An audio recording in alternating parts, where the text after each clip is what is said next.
I'm the most powerful person in the world. Treat that man like a dog. The Two Mics, simulcast across the UK on Talk Sport and Talk Radio.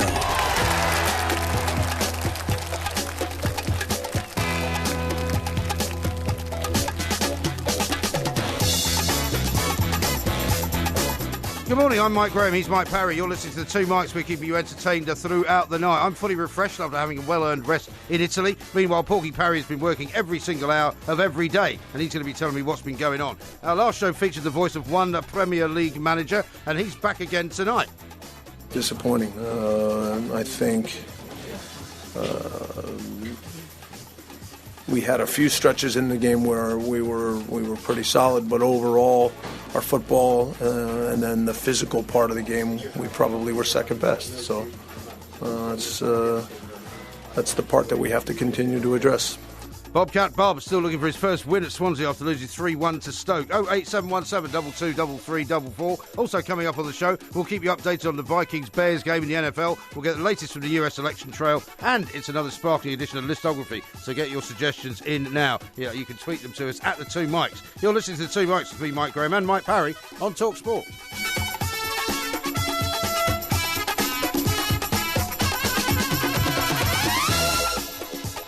This is Talk Sport. We are the Two Mics. We are back, and I'm delighted to say it's time to say a very, very good morning, and not really a happy Halloween anymore because it's past, to Mr. Mike Porky Parry. Rabbits!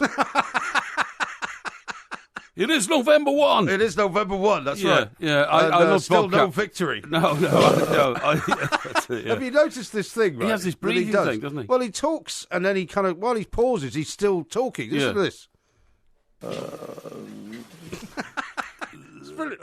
It's a bit of me, that, isn't it, really? It is kind of thinking aloud. When I'm thinking, yeah. It's a bit of thinking aloud. It was great tonight in the after-match talks. We're making mistakes that are stinging us, you know. And what I loved were there were periods when it was okay, but Stoke is a challenge. It's great, yeah. That's brilliant. It really, I mean, I still think he's going to be all right. I still maintain that Bobcat Bob is going to do the business. Swansea seem to be very, very close in every game they play. Yeah, but being close doesn't get you points, and that's three games now. As he pointed out, the two things that have gone wrong is the fitness levels and the result. Yeah, and also... Apart from that, it's all fine. Also, too many errors, not enough belief. And if he was to weigh it up the way, American analysts do, points available, 9. Points achieved, none, 0. He got 1, did he? He got 1, yeah, sorry. Points achieved, 1. Yeah. I think it'll be a complete fiasco, to be honest. Honestly, I do. Well, I mean, you're full of the joys of spring, obviously, since your trip to Goodison actually resulted in a win for a change. It was brilliant. It was brilliant. Not that I want to talk about Everton for very long. No, sure, but it was brilliant. And, by the way, I did awfully good on the old... I had a word with our pals at BetSafe, and I got first scorer, last scorer, and right score. Okay. 2-0. Well, you say that, but I mean, you put out a betting slip, which is a picture of a betting slip with all of those things on it. Yes, that's but right. without your name. Well, so, for all I know, it wasn't your betting slip. Well, no. How do I know that? That was to indicate exactly what I'd done, and I can swear on the life of myself... Because you would never tell a lie. That I would never tell a lie. That was exactly what I got, and it was brillo. And I went up and down on the train, and they took one... thinking aloud. And, by the way, that was a great line you came up with earlier, am I pushing the envelope? Like the P45. Well, actually, wasn't, to be fair, somebody tweeted that to me, so I can't claim credit for that one. That's good, yeah. Now, I got your present, by the way. You got your present? Yeah. Well, from your birthday? When I go away. From your holiday? Holiday, not birthday. Well, it's not your birthday, is it? No, it's not birthday. It wasn't my birthday, but I was away.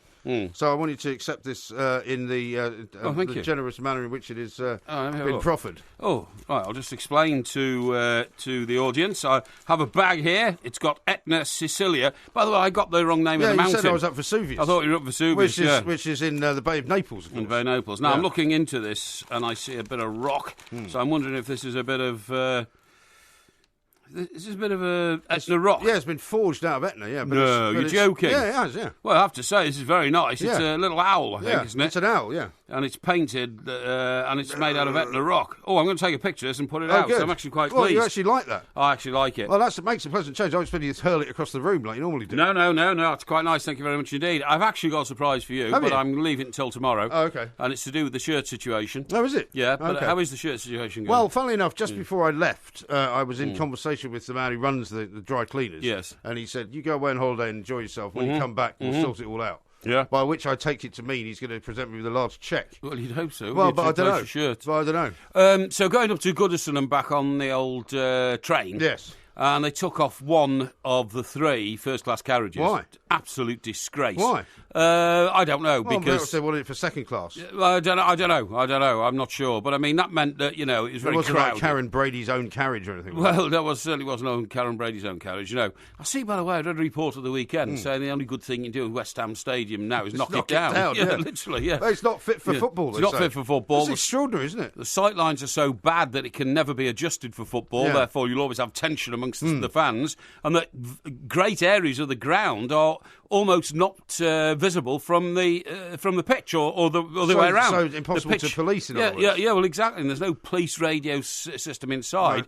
Makes you wonder what would happen if there was a trouble that had to be coordinated between people inside and outside the stadium, ambulances and all that kind of stuff. Well, one of the things that normally the police have to do is Yeah. set themselves up in a sort of an eyrie, if you like, so they can see everything There's that's always going a on. police control unit. Yeah. There should be. Yeah, and it's normally up high, isn't it? So they can see Exactly, everything. yeah. But if there's parts of the Yeah. stadium that you can't see from one of those places, That's right. then there's no point. I don't No. wish to say I told you so, but, I mean, we did predict that the West Ham-Chelsea game would be troublesome. And, of course, it turned out that way. Absolutely. But anyway, I got up to Goodison eventually. I refused to move out of my seat. I mean, I don't like having a seat near the window if there's somebody on the inside of me, so I always get... What do you mean near the window? How can you have a seat not near the window on a train? Yeah, Every but seat's near the window. No, they're not. No, because They are. No, don't be ridiculous. If you've got 2 seats on one side, one of them is an aisle seat, one of them's a window but they're seat. near the window. Well, the aisle seat's not near the window. Yeah, it is. It's not like being on a plane where you're in the middle section of a jumbo where you can't see anything. Well, anyway, listen, you know what I mean. A window seat is fine, provided there's no member of the Great Unwashed next to me on the right, you know what I mean, or something like Why that. don't you just get your own train? Well, yeah, that's a good idea.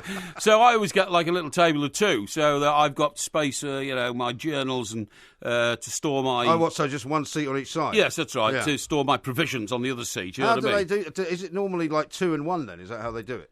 What do you mean? Well, on the train, first class train. Yes, carriage. that's right. Yeah, So across. So it's like seat 4 Yes. and a seat of 2 across the aisle. Yes, exactly, that's right, yeah. okay. A table, you mean, don't you? Table of 4, table of 2. Yeah, that's exactly what you mean. We're going up on Well, one you want a table for 1, don't you? No. we're going up on one on Friday anyway to Yes, we Liverpool are. for the Arena concert. I was in Liverpool, of course. It's the Academy. You keep calling it the O2 Arena. Oh, yeah, it's the O2 Academy, is Yeah. it? Oh, okay, yeah. By the way, we're not doing Heroes and Villains tonight either because you tweeted No, that out earlier on. no, I Back realised- tonight at Talk Sport with Heroes and Villains. We do that on a Sunday. I realised that we'd... no, we don't. On Sunday we do the Porky sermon. No, but we also do Heroes and The Villains Heroes on and Sunday. Villains, that's right, we do, yeah. Right. Do keep up. Yes, okay. Now, so I was going to say, it's got a bit crowded. So somebody's sitting in my seat, and I couldn't be bothered to argue So with you them. had a reserved seat? Gang of 4. Yeah, you get Yeah. a reserved seat. So I went and next to somebody else's seat. But they weren't getting on till Stafford, so I thought, well, it doesn't matter. So So what happened at Stafford? well, at Stafford, these couple of goons get on and Goons? and say, I think you're sitting in my seat. And I said, that might be the case, but they've taken the carriage off and it's chaotic, and Virgin Trains have cancelled seat reservations. Had they? No, I made that up. So I'm not accusing Virgin of getting anything wrong or anything. No, because look what happened to Jeremy Corbyn. Well, really. exactly, yeah. You should have taken a picture of yourself sitting on the floor. Yeah, I should have done, really, yeah. So, anyway, So did they just go away then? Well, he did, actually, because... That's amazing. I said, look, I'm not moving, pal. I said, you can rant and rave as much as you like. I'm not leaving this seat. Yeah. So he wandered off and went for another one. But actually, I found out that... Man of the people. Yeah, man of the people. I found out that he was only going from Stafford to Crewe anyway, Was which he? is 20 minutes. Well, Yeah, why I is he don't know. going first class? Well, I've no idea. And I've no idea why he reserved a seat. More No, money that than doesn't- sense. Yeah, exactly. And so it all turned out well in the end. And coming back on... Were there plenty of libations being made available? Yeah, quite a few. Yeah. Yeah. I mean, I didn't partake. No, of course I was not. on the way up to the No, game. no, you never did. And it all worked out very well indeed. And I found out actually coming back. So how much did you win? 250 quid. No, about 195. Oh, very nice. 195. Coming back, there was a colleague of mine who was driving back, And I said to them, I said, you know what, you should try the train. Oh, no, like my independence. Yeah. Well, the train got back in 2 hours, 5 minutes from Lime Street to London Euston. Yeah. And I was therefore home by 7 o'clock. Right. By the way, I had to do the trick to get the taxi back to the station again. I was literally walking along the dual carriageway out of Everton. I raised my right thumb to thumb a lift, and I was waving a £20 note in my left hand. Right, that's not very wise, is it? Yeah, because I needed a car. I was running out of time to get Surely the there train. must be a better way of actually organising a car to take you from the place. You can't. There's so many people pouring out of the stadium, and I stayed for a drink for about 10 minutes afterwards. Right. And then I thought I must get to the station, and just no black cabs with lights on, you know. So anyway, Well, you're not going to get one after a football match, are well, you? this is the point. I mean, This we is had the that point. problem. We were in Liverpool for that game. You're right. For the Derby game. You're right. You're absolutely right. Yeah. And so. It's the time, by the way. But anyway, listen, don't worry about that. Eventually, it worked, and I got to a busy junction, and I was waving my £20 note, and I was something, and a private hire car stopped, which you're only supposed to ring up. Yeah. And to give the guy his due, he played it by the rules. He said, "Look, can you give me a quick call?" Yeah. So I took out my phone, gave him a quick call. He said, "Right, okay, you can get in now," Really? and he took me to the station. Oh, right, okay. And he was Otherwise very, it's very illegal, happy. isn't it? Yeah, it is, yeah. And he said, you've made my night, mate. Why? He said, because 20 quid's great, I'm going home. That's it, I've had enough. Well, how And, much is the fare meant to be? About £4.50. £4.50? Yeah, You gave yeah. it 20? Well, I was a desperate man and I needed a Well, car. maybe you should have stayed behind and had an extra drink. Well, I'd have missed the train then, wouldn't I? What? I'd have missed the no, train. I said you shouldn't have stayed behind and left straight away. I was in very revered company. Were you? Yes. Oh, right. Yes. Was it the thespian crowd? Might have been. Might have been the thespian Well, the crowd. thespian yeah, is but, you know, kind of important sort of people. Yeah, you yeah, know what I okay. mean, All right, marvellous. Anyway, listen, we got loads to But talk about. my mate I spoke to on the phone, he said, an hour after I got back to London, he was still on the M6. I'm not surprised. I'm not surprised. This is Talk Sport. We are the two mics. Loads more coming up.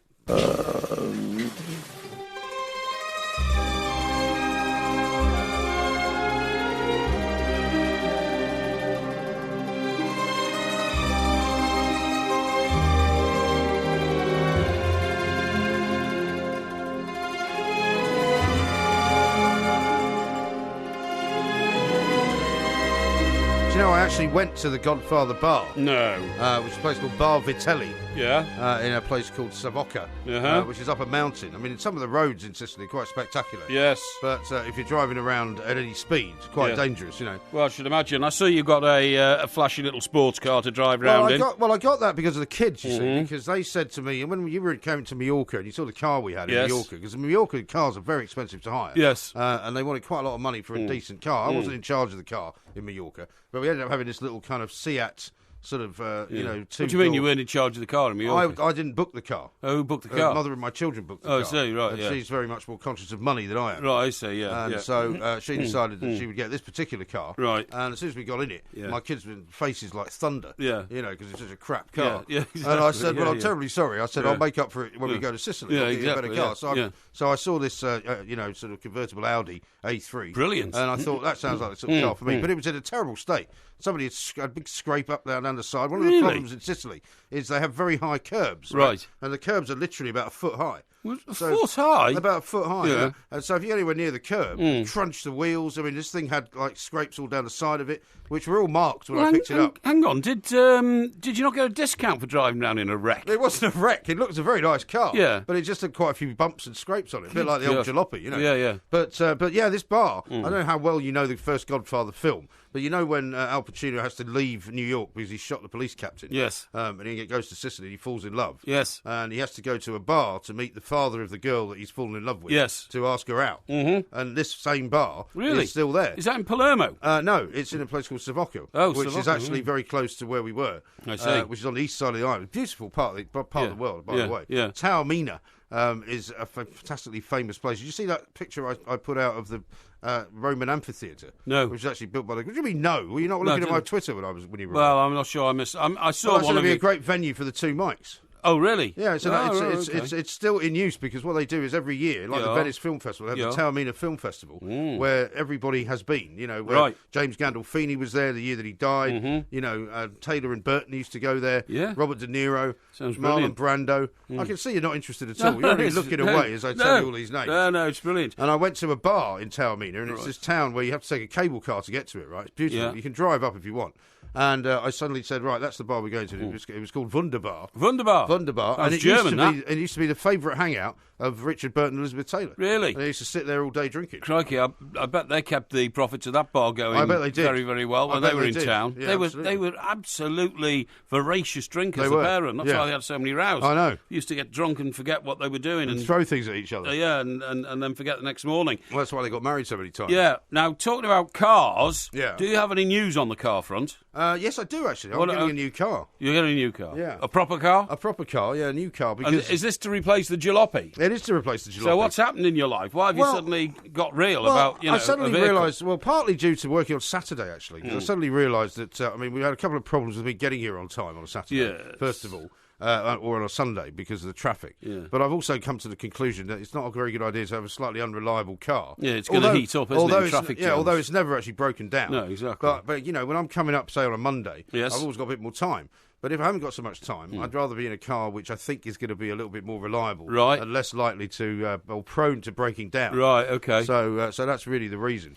I see. And what happens to the jalopy? Well, I don't know yet. I mean, a couple of people have already asked me about it and Yeah. said, they might be interested in taking it off my hands. Yeah, like who? Well, just people that I know. Poor people. What do you mean, poor people? Well, it must be. I mean, people you that only want... get about 200 quid for it, won't No, you? I'll get about £1,000 for it. Nah, rubbish. Yeah, I will. Rubbish. Yeah, in fact, I saw one the other day on the Old Kent Road for sale, yes. which was a year younger than mine, Yeah. for £1,500. Yeah, but hang on, yours has got holes in the bonnet. It hasn't got holes in it, it's just got a couple of dents. Oh, like deep dents They are that go quite through deep. to the engine. They are, Yeah, no, sure. they don't yeah. go through to the engine. Yeah. But, I mean, it's a good car, it runs well, it's never broken down. Well. I've had it for 2 years, and, I paid £2,000 for it. Why so don't now you it's worth keep it £1,000. down on the country estate? Well, because then you've got to keep it insured and all that. I mean, Yeah, that's true. Well, funnily enough, I've got to find out about that because I spoke to the insurance company the other day and I said, what's the story with keeping a car off the road? And they went, well, that's not really a question for us. You've got to ask the DVLA because I wouldn't mind keeping the car. I could keep it in a garage. That's what I mean, yeah. Or I could keep it on a private road. But at some point, apparently, you have to declare it off-road. Yeah, you know what I mean? the other problem you've got with it, because I tried to keep my old Jag for a while. Is this the one you've got with no engine in it that you keep in a parking space? No, down in Gosport? I've got rid of all that. No, Have you? no. You haven't got that anymore? I haven't got it anymore, no, because I've got a now secure parking. You're going to be very jealous when you see my new car, by the way. No, I don't think so. You'll end up having to buy another one. Just I to don't get think the so, best mate. car. I don't think so. When you've got a top of the range Merc, there's not a lot to be jealous Fastback. about. But a two-door Sports Elite. I thought yes, you said it was that's a right. fastback. Well, it is same thing. No, what I was going to say is that unless you then start the engine every 2 weeks, you're knackering the car for two reasons. Firstly, the oil sinks into the bottom of the sump in the engine with all the associated. Well, you can start grit. it every 2 weeks, can't you? No, because I came back from Sicily Yeah. and I'd left the car down in the country Yeah. and started the engine, started straight away. Yeah, that's fine. But when you've got to do it every 2 weeks, you've also got to move it to keep the tyres in shape. Do you know that tyres have to be run regularly because part of the reason a tyre is designed as it is that the air inside gets warmed up when it's on the road. Really? And therefore, it has a lower tyre pressure in the in the garage than it has on the road. Okay. And therefore... So when you take the tyre pressure of your car, Yes. when you've been driving, Yes. that's not actually the real no, pressure. it's not. It's not the real pressure at all. So when should you measure it? You should measure it when it's driving because it has to be at the pressure that you need it on a motorway when it is hot air inside. But it's a false pressure if you take the tyre pressure after it's been in the garage for 2 days. Well, presumably if you drive, the longer you drive then, in that case, the higher the pressure of the tyre. No, yes, well, in a way.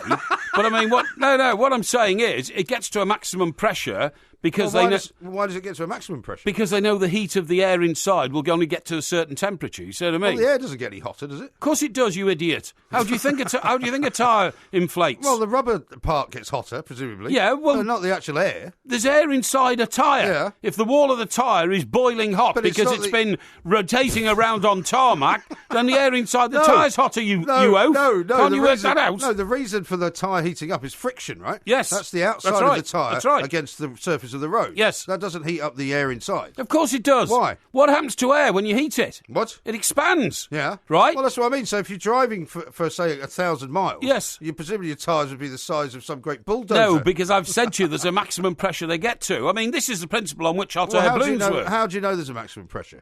Because it's scientifically been made at maximum pressure by people like J.R. Dunlop, who invented the blinking tyre, you idiot, on a bicycle in Nottingham in 1833. Right, how hot did that air get? And by the Michelin man. The Michelin man, yeah. You know, the guy with all the fat rings around him. Yeah, tyres. It's fat tyres, yes, that's right, yeah. Mm.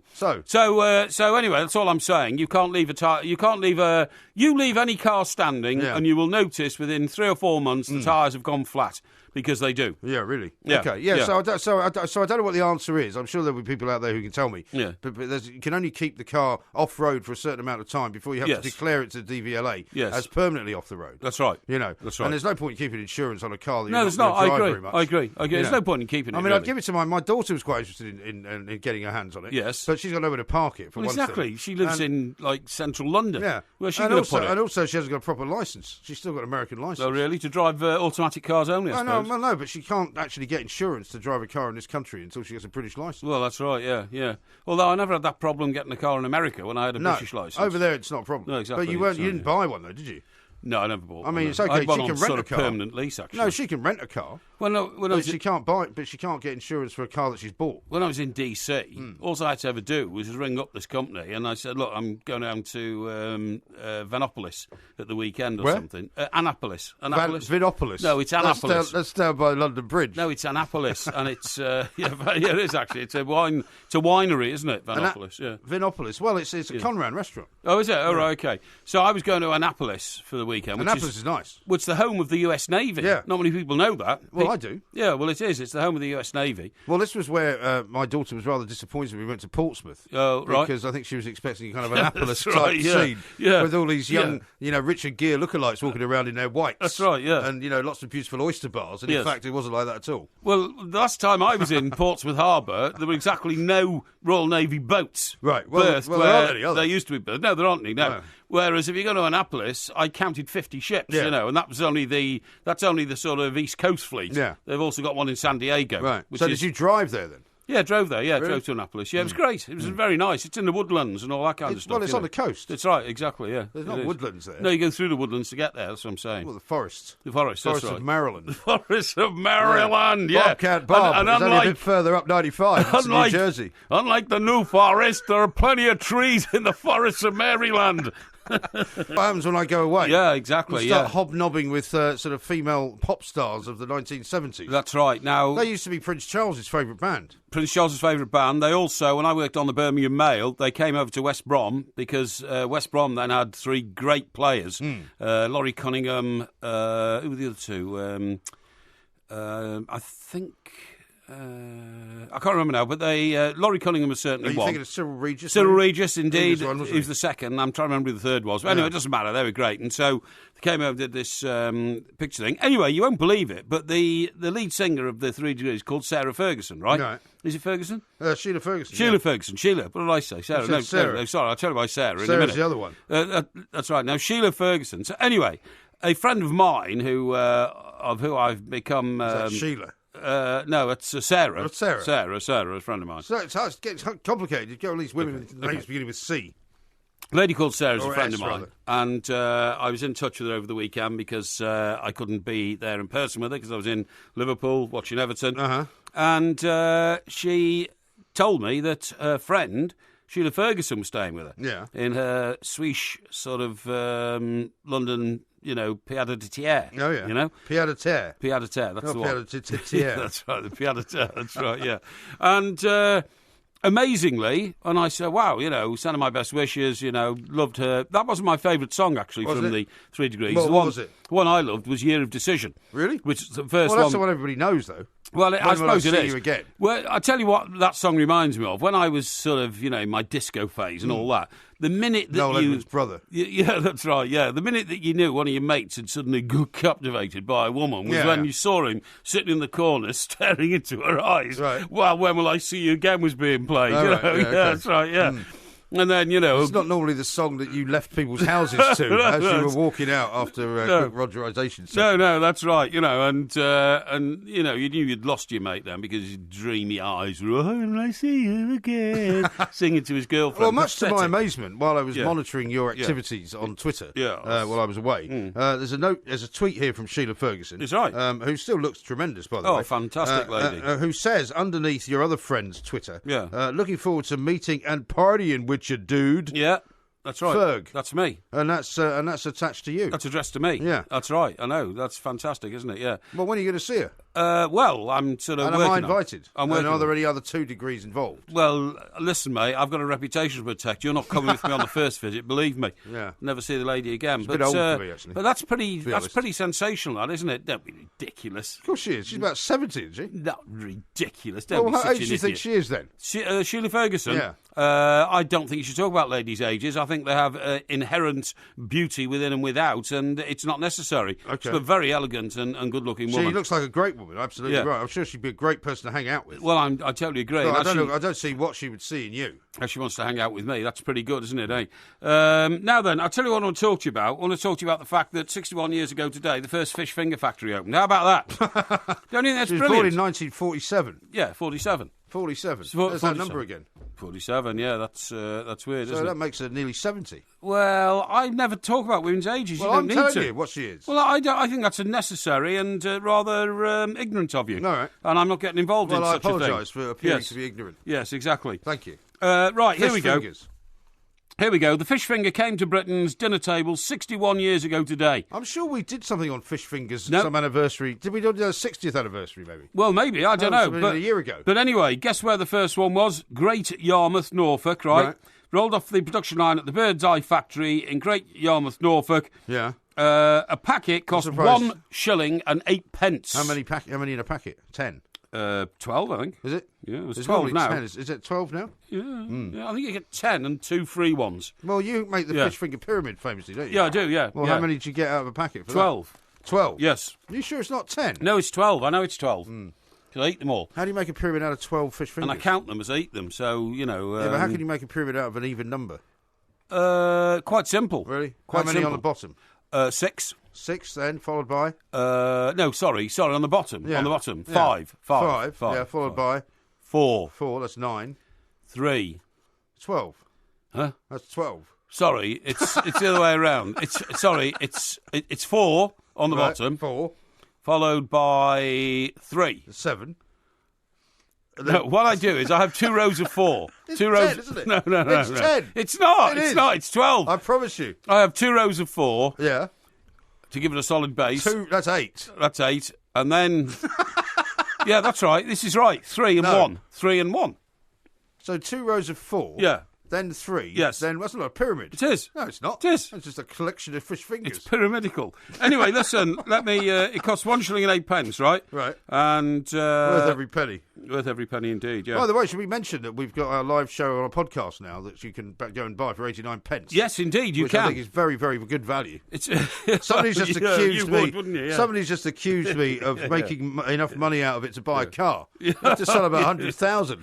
Well, I know it's selling fast, but I don't think it's selling that many. But no, it's where do we get it from? Where do we get it from? They have to go to Vimeo, but if you go onto our Twitter account, Yes. there's a link there. Yes. There's a link on Facebook as well, and we'll try and get a link on the 2mics.co.uk as well. Which yes. I'm not sure there is yet. But it's on the 2 Mics Twitter account, is it? It is. Is it pinned to It's the top? pinned to the top of Pinned that, to the yeah. top of the 2 Mics Twitter account. Go and have a look, folks. Yeah. And it's great. And by the way, very shortly we will be able to unveil and announce the new video this year. That's true. Which is Christmas coming video. live from Edinburgh. Yep. And funnily enough, when you were away, of Yeah. course, you know, lying on your sofa lounge your bed, I went into the studio to do the final editing. For Oh, that. did you? Oh, God. Yeah. Which Really? is, I'll have to check that. And tomorrow, I think we have a meeting to sign off the cover, don't we? I believe so. We do. Yeah. So that's rather That's brilliant. very exciting. Yeah, great. Yeah, very pleased with that. Thank you very much indeed. Anyway, back to fish fingers. Yeah, Or is well, that it? Well, no, that's it. That's what I'll tell you about. Because Well, who invented them? Mr. Birdseye, Captain Birdseye. Captain Birdseye. Captain Birdseye, boom, boom, Captain Birdseye. Wasn't he a fictional character? Yeah, well, he probably was, but I mean, only as No, fictional but I mean, as... it's quite an interesting Only as question. fictional as KFC, you know... Colonel Sanders was a real guy. Well, I suppose he was a bit... He was the guy that started KFC. Eh? He's the guy that started chaos. Have you thrown that stuff out yet, by the way? What? That stuff you froze? Oh, yeah. It went the day after we had the show, and somebody very kindly rang up and said, Mike, don't reheat frozen chicken that's already been cooked. He was absolutely right, and I slung the lot. Did you? I know you weren't really paying much attention to my Twitter, but did you see that picture that I put out, which is the Sicilian delicacy? What is it? Is it veal? Is it the veal no, chop? It's a thing called arancini, and it's actually a rice ball. Oh, rice ball. And I'm not sure I like that very much. Well, thanks. it looks a little bit like a Scotch egg. Mm-hmm. It's basically rice mixed in with a bit of meat. They also do a vegetarian one. Right. And they do a spicy one. Right. And then they put it on a bed of sort of a ragu. Sounds great. It's quite nice. Sounds great. What do you think about the Halloween situation then? The Halloween situation? Yeah. Well, I was very disturbed as I was driving through London in the sort of early part of this evening, yesterday evening, to discover that an awful lot of people seem to be using it as an excuse to just go out and cause trouble. You know, as I said, I stopped at a zebra crossing to let some kids pass, and they were, when I say kids, they were about 16, 17, maybe 15. Right. But they were all wearing hoodies. They were carrying, what looked to me like sticks. Or sort of, bats of some kind. So it's quite menacing. And they were all covered from, their faces were all covered up to their eyes. Yeah. So they looked like the sort of kids that would be involved in a riot, basically. And there was lots of them. And I sort of caught the eye of one of them, and a couple of them started staring at me, and I thought, this turns into something, I'm just going to drive off. That's right, through him. Watch out for the owl. Sorry, by the way. That was my owl falling over. Have you seen the picture I put out of it? I haven't yet, no, but I will retweet it. It's a tribute to the fact that you bought me a present. Yes. Well, I'll tell you what, I have to tell you about Etna as well, because have you ever been up a volcano? Have I ever been up a volcano? I think I have in Iceland, yes, I have. Yes, definitely. Can you go up them there? Well, you drive round them in 4x4 cars. Yeah, right. Well, they have the same sort of situation, but Etna's very high up. Yes. I mean, it's like 15,000 feet or something. Oh, right. Okay. Do you get to the top? Well, you take a cable car which takes you to about sort of within, say, 500 feet of the top. Oh. But then you have to get in one of these big, similar type 4x4 sort of coaches. Yeah. But we didn't want to do that, yeah. so we didn't go all the way to the actual summit. But we went very close. Yeah. And you could feel the air was very, very much thinner. Yes. And everywhere around it is just this moonscape where there's nothing. Yeah, that's growing. right. Yeah, I totally agree. And the most amazing thing was we had this beautiful 28-degree day on the Wednesday. Yep. And on the Thursday, this incredible thunderstorm came, and it dropped a load of snow on the top of Etna. Right. So the thunderstorm actually was dropping. The temperature dropped so much that it was snowing up there. Right. So what do you mean the temperature dropped so much it was snowing? Well, it was 28 degrees the previous day. Oh, I see. Right. Okay. Yeah. And the next day, it went down to about 20 down below, but that's up on the top of the mountain, it was snow. So you could see the snowy peak. That's quite a lot of Etna from my palatial villa where I was staying. Yeah, excellent. You should have seen all these pictures. What the hell were you doing when I was away? I was working, mate, on the Two Mikes Empire. Well, why weren't you I went to my Wigan. Twitter? I went to Wigan. Wigan. To talk to people there about a food product they want to produce, okay? A food product? Which I have a few pictures of, yeah. Really? When are you going to tell me about this? I went to Liverpool to check out the O2 Arena. What about the Academy? The Academy, that's where I went. Yeah. And I went... the time? I went to... where else did you go? And you went to a football match? No, I went to a football match, but I went into the editing studios for the Two Mikes video. So, while you were lying on your sun lounger, mate, I was looking after business. Yeah, really? Okay. Well, you should have kept looking at my Twitter. That's part of the business. I didn't have time. Yeah, well, thanks anyway. This is Talk Sport. Tim Vickery's coming up next. Rio de Janeiro, pode chegar que o povo é maneiro. Rio de Janeiro, pode chegar que o povo é maneiro. Meu Rio é samba pra lá, é ginga pra cá. Meu Rio é maré pré mar, mistura de peito. This is Talk Sport. We are the Two Mikes. We've got loads more coming up, including a little trip over to the United States of America to find out what the latest is on the old Clinton email scenario. Right now, though, that Brazilian music can only mean one thing. It's Mr. Tim Vickery live in Rio de Janeiro. Tim, a very good morning to you. Yeah, good morning. As the man used to say, 2 turntables and a microphone. Well, you can do 2 mics and 1 turntable and see the night away. We could indeed. Or one of those turntables just put trains on, which always fascinated me when you could actually put a train on a turntable, turn it around and send it off in another direction. I remember thinking that was the most amazing invention ever. Exactly. What do you mean exactly? Well, I think you're absolutely right. Yeah. Spinning discs like that. Now, I always wanted to be a DJ. I'm sorry to disappoint you, Tim, but Ollie behind the glass there, who knows a thing or two about Brazil, refused to play Roxy music for you. Thank you very much. I knew I could rely on you, the only non-sadist in the building. Thank you very much. Exactly. Now, we've got a couple of big stories to talk about. Sergio Aguero, I suppose we could kick off with, scored a fantastic goal at the weekend. And, of course, Manchester City playing Barcelona tonight here in the Champions League. What's the enigma about him? Well, I saw Alan Shearer referred to him as the only world-class player in the Premier League. Yeah. But I think statistically he's the most successful player, the best striker statistically in the history of the Premier League. But come the end of the season, he has never made the 11. The 11 picked by the press or whatever. Which is extraordinary, really. And at the moment, and he's on a bit of a downer with the Argentine national team. He hasn't scored for a while. He missed a penalty last time out when they lost at home to Paraguay. The coach came to his defence by saying he will be the first name on the squad sheet for the next one that I call up. But for such a truly, truly great player, and I think he is, there are some people who still aren't convinced. I mean, when I go on Brazilian TV, they get most angry with me when I dare to compare Sergio Aguero with Romario, the former Brazilian striker. Really? And physically, very similar type of player. Indeed, yeah. Stocky, that burst of acceleration inside the penalty area. But it's given me the most abuse of anything I've ever said on Brazilian TV, because they just don't think he's comparable at all. Apart from Fernandinho, who plays with him obviously at Manchester City, who I once did a radio thing with, and I put this point to him: do you accept the comparison?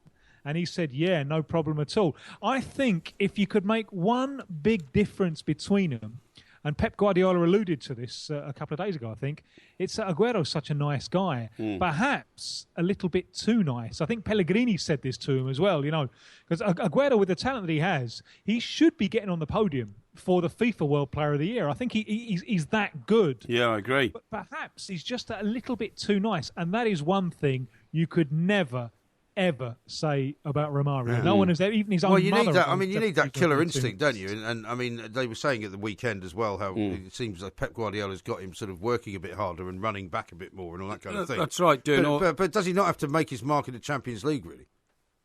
Well, and he has. And if you compare his record in the Champions League with that of Romario, Sergio Aguero's is much, much better and much better. And year after year, he scores more goals every season for Man City in a side that more or less has been struggling in the Champions League than Romario scored in all of his time with Barcelona in the Champions League. So he's proved himself there, although he hasn't yet done it in the closing stages of the competition. But that's never really been his fault, and he's played it with Atletico Madrid and with Manchester City. But he's yet to really play in the Champions League with a side with realistic aspirations of winning it. Well, yeah. Now, I'll be very interested to see this game coming up tonight. Sure. Just to see, because I thought that on the 4-0 in the first, the 4-0 in Barcelona was a little bit of a false scoreline in that it was a close game. It's still a scoreline though, wasn't it? Yes. It still was a scoreline, that's the point, and that's what he's got to get over. Just to divert slightly, Tim, to talk about a man who has established himself in the Champions League to the extent that he's got 2 winners' medals, has Gareth Bale now entered the pantheon of amongst the world's best footballers playing at the moment, signing a new deal which is going to give him £600,000 a week? I mean, excuse me, that puts him alongside Messi, puts him alongside Suarez, puts him alongside, I suppose, his teammate, Ronaldo.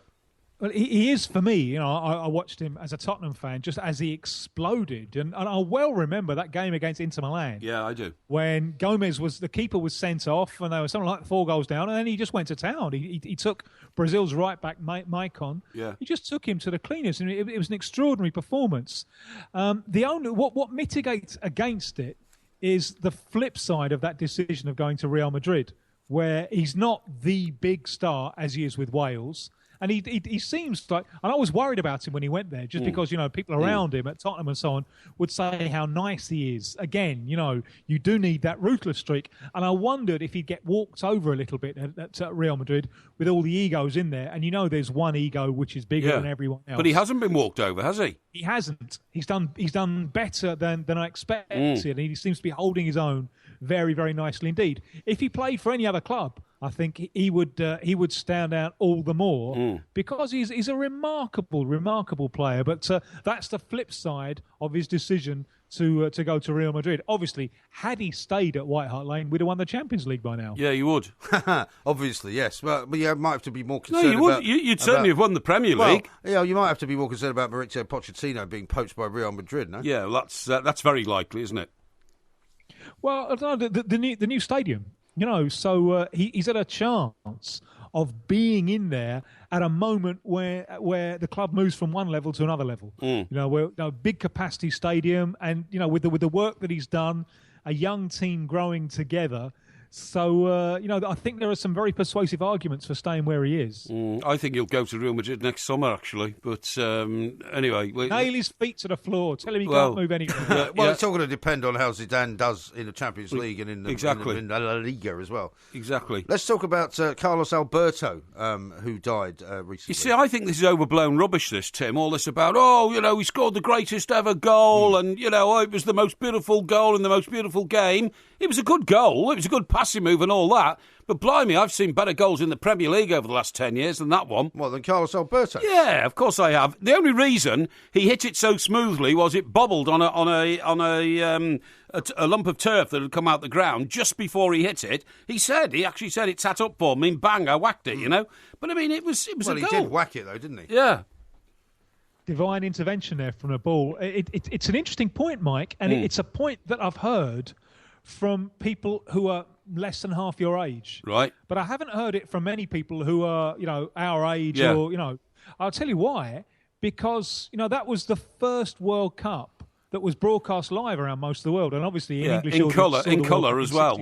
Yeah, but 70 in colour. Yeah, and it just looked so exotic. The midday Mexican sun, and as P.P. Arnold sung all those years ago, the first cut is the deepest. Yes, and that. Rod Stewart said that as well, actually. Indeed, and he didn't do it. He didn't do it badly at all. Rod Stewart said what? The first cut is the deepest. You're not paying attention, you oaf. Sorry, Tim. Go on. Well, I was slightly surprised that when I mentioned Carlos Alberto, he said he launched into an attack on a guy who just died. Well, I'm sorry that he died. I wish he hadn't died. But I think all this, Bellocchio's about, the greatest ever goal ever. And that was only because, I think you quite rightly say, Tim, for most of it was the first goal we'd ever seen on colour telly from South America. Indeed, and Mexico is technically North America, but sure. The point still remains.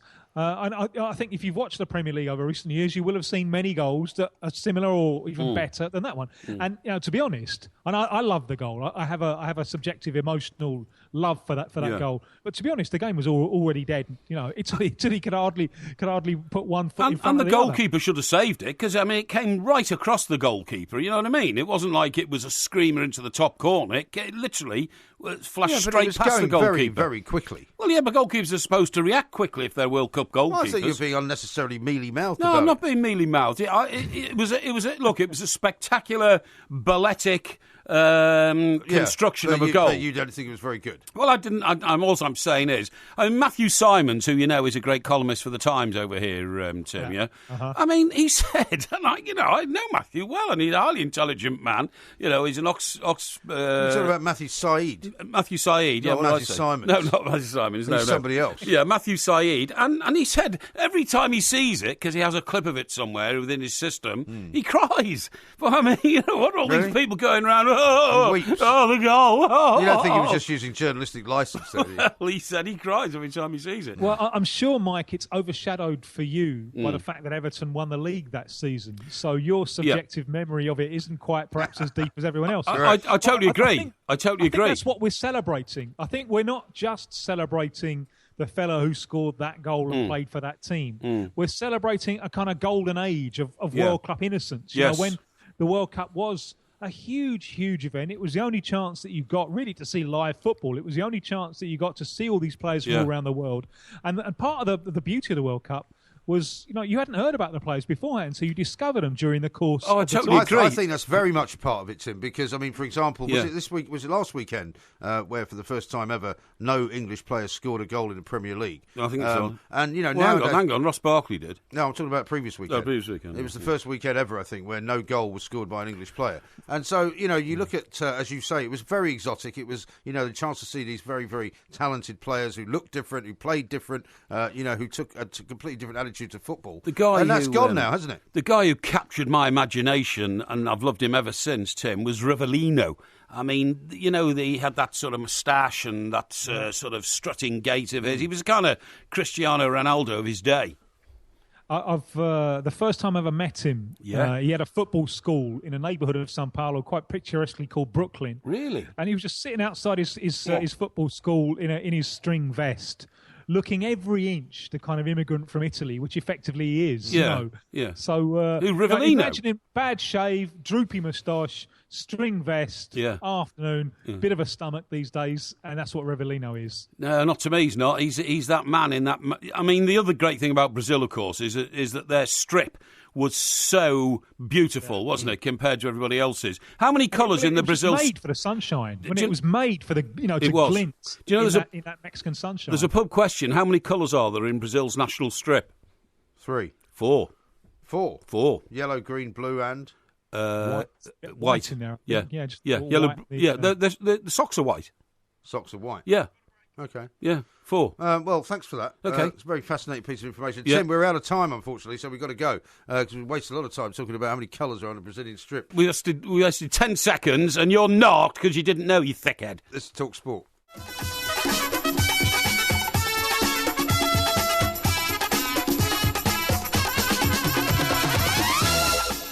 Now, I've got quite a lot of tweets that we should have been reading out in the first hour, but we've been derelict. I sent one out, by the way, thanking you for your present. Yes, I've seen that. A bit disturbed, actually, about that, because Why? You seem to be suggesting that I've been a bit parsimonious about the gift that I gave you. Yeah. The fact that it's small should not concern you. How much does it cost? It doesn't matter how much it costs. That's not the issue. Cost? I can't remember how much it cost. €1. No, it's much more than that. Stuck on the bottom. The point is, it was bought at something like 10,000, 12,000 feet in the souvenir shop at Mount Etna. I'll tell you what they gave us, actually, when we came off. Oh, it's hollow.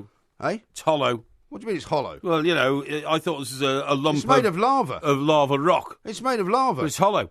Well, yeah, but it's got lava in it, though. Yeah, but it's not. It's. Is it a pencil sharpener? No, it's not a pencil sharpener. Sure? No, it's not a pencil sharpener. You sure? He might It's got be. a hole in the bottom. No, it's not a pencil sharpener, but it's hollow. Well, then which maybe you means... could stick it on the end of a pen, though. Is that what it's for? No, you idiot. Let me see. Give it to me. It might go on the end of a pen. No, it doesn't go on the end of a pen. It might be like an ornamental end of a pen type thing. It's hollow because it's cheap. No. And so it's not a solid piece of lava rock. True. It is a blow glass thing. They make this on the end of the blow glass type thing. Do you remember when I brought you the skull from Mexico? You still got that? Yeah, it's a magnet. It's on the fridge. Yeah, and you thought that was great because it cost 4,000 Mexican pesos, which is actually £4. Yeah. But as soon as you saw the trouble with you is as soon as you see the price, you think that therefore it must be a good thing. Yeah. But anyway, it's the thought that counts. Mm-hmm. I mean, you've never brought me a gift for any of your trips anywhere, have you? Gave you some You bring me anything sausages. back I from won in Wigan? a raffle. Yeah, but I didn't want those. I'm not doing anything you've won in a raffle. I might have a gift for you for the end of the week. Now, I better read out some of these tweets, I think. Yeah, okay. How about this one from Lord Rallo? Yeah. He says, I fear Porkmeister may be spot on about my countryman, Bobcat Bob. The plot may be too deep for him at Swansea. I think it might be. Well, I don't know about that. Bob says this, different Bob. Mr. Parry is 100% correct. Hot air expands, and that is how car tyres maintain their pressure. Thank you. Yeah, but they don't maintain their pressure up to a point and then stop, surely. Yeah, they do. That's the bit I don't understand. No, they do. Air only heats to a certain maximum. If it didn't, it means hot air balloons would actually go so high up into the atmosphere, they'd disappear. No, but you control a hot air balloon, don't you? Yeah. You control it by not allowing the flame to go tyres, too high. Tyres are controlled. I mean, have you never... O'Hara sent you that. That's your car, by the way. Yeah, I know. That's very good. Thank you very much. Have you never... seen a Formula One racing driver talking about, not letting the tyres overheat and all that kind of stuff. Don't you understand all that? Yes, I know. Yeah. But they're driving around at 220 miles an hour. Yeah, but when you see them on the practice lap... But the tyres don't get bigger, do they? No, they do, Mike. They do. When you see them on the practice lap, yeah, and they are yanking the steering wheel left and right, and the car is zigzagging across the track. You see motorcyclists doing that as well. Yeah, that is to warm up the tyres. Yeah. That's to make sure they cover more tarmac. Yeah, but how are they doing that? They're doing it because of the friction, not because of the air inside the tyre. Yeah, but you see, you don't seem to understand this. If you were inside that tyre, the heat that is being generated between road surface and rubber then makes the air inside that tyre expand and heat up. Yeah, Don't you but why understand? It's like being in an oven. I know, I understand that, but why does it then have a limit to it? Why does it then suddenly stop? Because everything has a limit to it. When you freeze water, it gets frozen, it stops. It doesn't freeze. No, I don't agree. And air, when you heat it, No. gets to a certain temperature, and that's... I think that's wrong. That's its premium temperature. Yeah, but you don't know what that temperature is, so I suspect you're making it up. I'm not making it up at all. I know exactly what I'm talking about. Really? That makes a change. How about this from Tinker? Porky, you are such an ungrateful sod. It's the thought that counts. He's talking about the present, of course. The gift. This bit of junk you bought me. No, it's you not junk. Found lying around on the It's floor going to on be Mount very Etna. in years to come. That'll be very valuable. Oh yeah, It will sure, be. yeah. Oh yeah. There's not much of Mount Etna left, is there? Eh? Well, I tell you what, there's Very been so many rare. earthquakes in Italy. Well, I have that's to say, shocking. I was in Taormina Yeah. the night of the first earthquake. Yes. And then there was a second one, and they said both of those were aftershocks from that terrible earthquake in the summer, right? You didn't feel any shocks like yourself. But then, no, we didn't. But then they had another one Yeah. this weekend. Yes, so there was I 3 know. earthquakes I know, it's in terrible. central Italy. I've seen so some- I wouldn't be at all surprised if something does happen at the summit of Mount Etna, because we could see smoke coming out of it. You could. Yeah. Oh, blimey. What, Yeah. when you were driving around it in this 4x4 you wouldn't get into? well, no, we had this beautiful view Yeah. of Mount Etna from the villa we were staying. Oh, I in. see. And funnily enough, when we took the place from the guy, he came and met us, gave us the keys. Yes. He pointed down into the garden. He said the last time there was quite a big eruption, which was back in May. Yeah. Because of the way the wind blew, the entire house and the courtyard and everything was covered in ash. Talking about hiring villas. And I said the whole place was covered in ash. Yeah, it's good. Yeah, it's good. Well, it's not good. No. It's like snow, isn't it? No, that's what happened in Pompeii. Oh, in Pompeii, okay. And yeah, everybody yeah. was, Yeah. literally fossilised by the immense heat. Yeah, not good. You don't care, do you? Yeah, I do. Yeah, I do. can tell. No, I do. But talking about hiring villas and holidays and all that, I have found a cottage, Have right, in on Lindisfarne, the Holy Island. Oh, yeah. I didn't know they had anything there apart from the monastery. Have monastery, have 2 pubs. They've 2 got a pubs? community there. People live there. About 140 people live Well, on. are you going to go and rent it then? Go and rent it, yeah. How long for? I don't know. Next time you go away, I'll go and rent it there. But I want it to be in a winter month, so you're going to have to take a week off in November. Well, I haven't got any more holidays planned. Well, no, you take too many already. But next Well, year... I take holidays with my children when it's school holidays. Well, yeah, but I mean, that puts up the price of my hiring my cottage, so we'll have to make it another week, you know what I mean? Well, I don't want you to take any time off now. Yeah. Because, I don't want to take any more time off. Oh, well, no, so when you want What to about take you? time off, when Yeah. you want to take time Yeah. off, you take time off. my family. You deprive me of my earning power Yeah. here at Talk Sport, and you think that's okay. You But don't when need the money. Hey? You don't need the money. Of course I do. No, you don't. Everybody needs sustenance. So when I say to you next February, I don't know what you're laughing at, February or March, I think we'll have a week off this week, Mike. You're going to bleat and moan and say, "Oh, I've just got an expensive new car. I can't afford to take a week off." No, it's nothing to do with having an expensive new car. It's having a more reliable car, which is less likely to cause me problems. You're coming just trying to work show on off Saturday. because you're embarrassed Not that at your all. jalopy parks I'm not at alongside all. mine in the TalkSport car park. Listen, I would love to There's a keep heap of junk. I'd like to keep the old heap of junk, but unfortunately, the law says that it's very difficult to keep more than one car. Yeah. That's the problem. Now, Maxwell says this. You say the Navy has no ships. Yeah. There was a big scary one in Liverpool over the weekend, HMS Dragon. What do you make of that? Well, HMS Dragon's brilliant, and it's a T-45, right? What's that? T-45 is the... It's like a P45 for Bobcat Bob. Oh, Bobcat Bob's pushing the envelope. No, a T-45 is the very latest. Now, they're about 10 years old, because these ships take a couple of years to build, right? Yes. But we were going to get a fleet of 12 T-45s. Yeah, but is it what, Minesweeper or something? No, I'll tell you right now. And they were going to replace the T-42s. Right. And This these... is all mumbo-jumbo to me. Well, these ships they're not anything really. We don't have destroyers anymore. We don't have battleships. Oh, what is it? It doesn't look like it's got any guns on it. It has. It's got missiles and guns. Has it? That ship, the Dragon, right, that Yeah. can do the work of 4 previous Royal Navy ships. But what does it do, though? Well, it has so many weapons on it that it could take out the entire Argentinian Air Force Really? if it was parked off the Falklands. Right, but it's not, though. It's in Liverpool. Yeah, I know, and the Argentinians... Well, it's going to get there. Well, it would get there. We've got 6 of them. We were supposed to have 12, and then the Labour government under Tony Blair cut them to 8. Right. And then Gordon Brown, the Chancellor, said, no, you can't have 8, you can have 6. So Right. we've got 6 of them. Well, didn't Cameron cut them more? Ajax, Diamond... I think Dragon. Dragon. That's right. 3. Yeah, that's 3, and there's 3 others. But anyway, the point of the story is, Well, what is it, though? Is it a destroyer? What is it? it's a modern.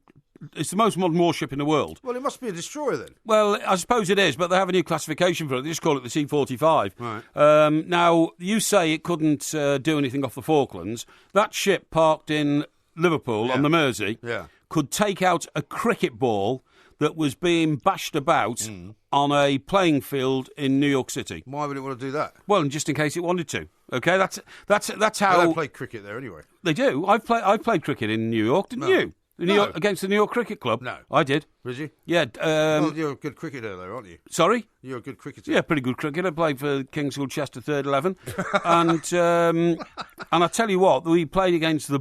I mean, we thought we were going to play a load of preppies, in sort of white trousers and. All came from New York University and Harvard and Yale and all that. I thought we'd thrash them. In fact, all these Jamaican guys turned up. Oh, dear. One of them was the brother of the world's leading bowler at the really? time. Yeah, I'm trying to remember who it was now. He was very good. Yeah. I mean, he's almost as good as his Viv brother. Richards or somebody? No, it wasn't Viv Richards. Was it Desmond? Now, Desmond Decker was a singer, wasn't he? He wasn't The a cricketer. Israelites. The Israelites, that's Yeah. right. But his name was something like that, and he was brilliant. You know what he did. Double-decker. Hey? Double-decker. No, you're being Boris rude Decker. now. No, you're being idiotic. Well, no, I'm just but trying to he smashed people's Yeah, I wickets. bet. You know I what I bet, mean? They yeah. just disappeared. Yeah, absolutely. Albert says this: how the hell are you going to take the air pressure out of a tyre when it's driving? Hashtag plank. Well, why would you want to take the pressure of it? Well, to stop it exploding. No. It gets to a maximum expansion that the rubber can expand to. I see. I don't know why I have to explain this basic, physics, fourth form physics to you just to get you to understand how a tyre works. I know. It's You are ridiculous. a thickhead. Thank you very much. This is Talk Sport.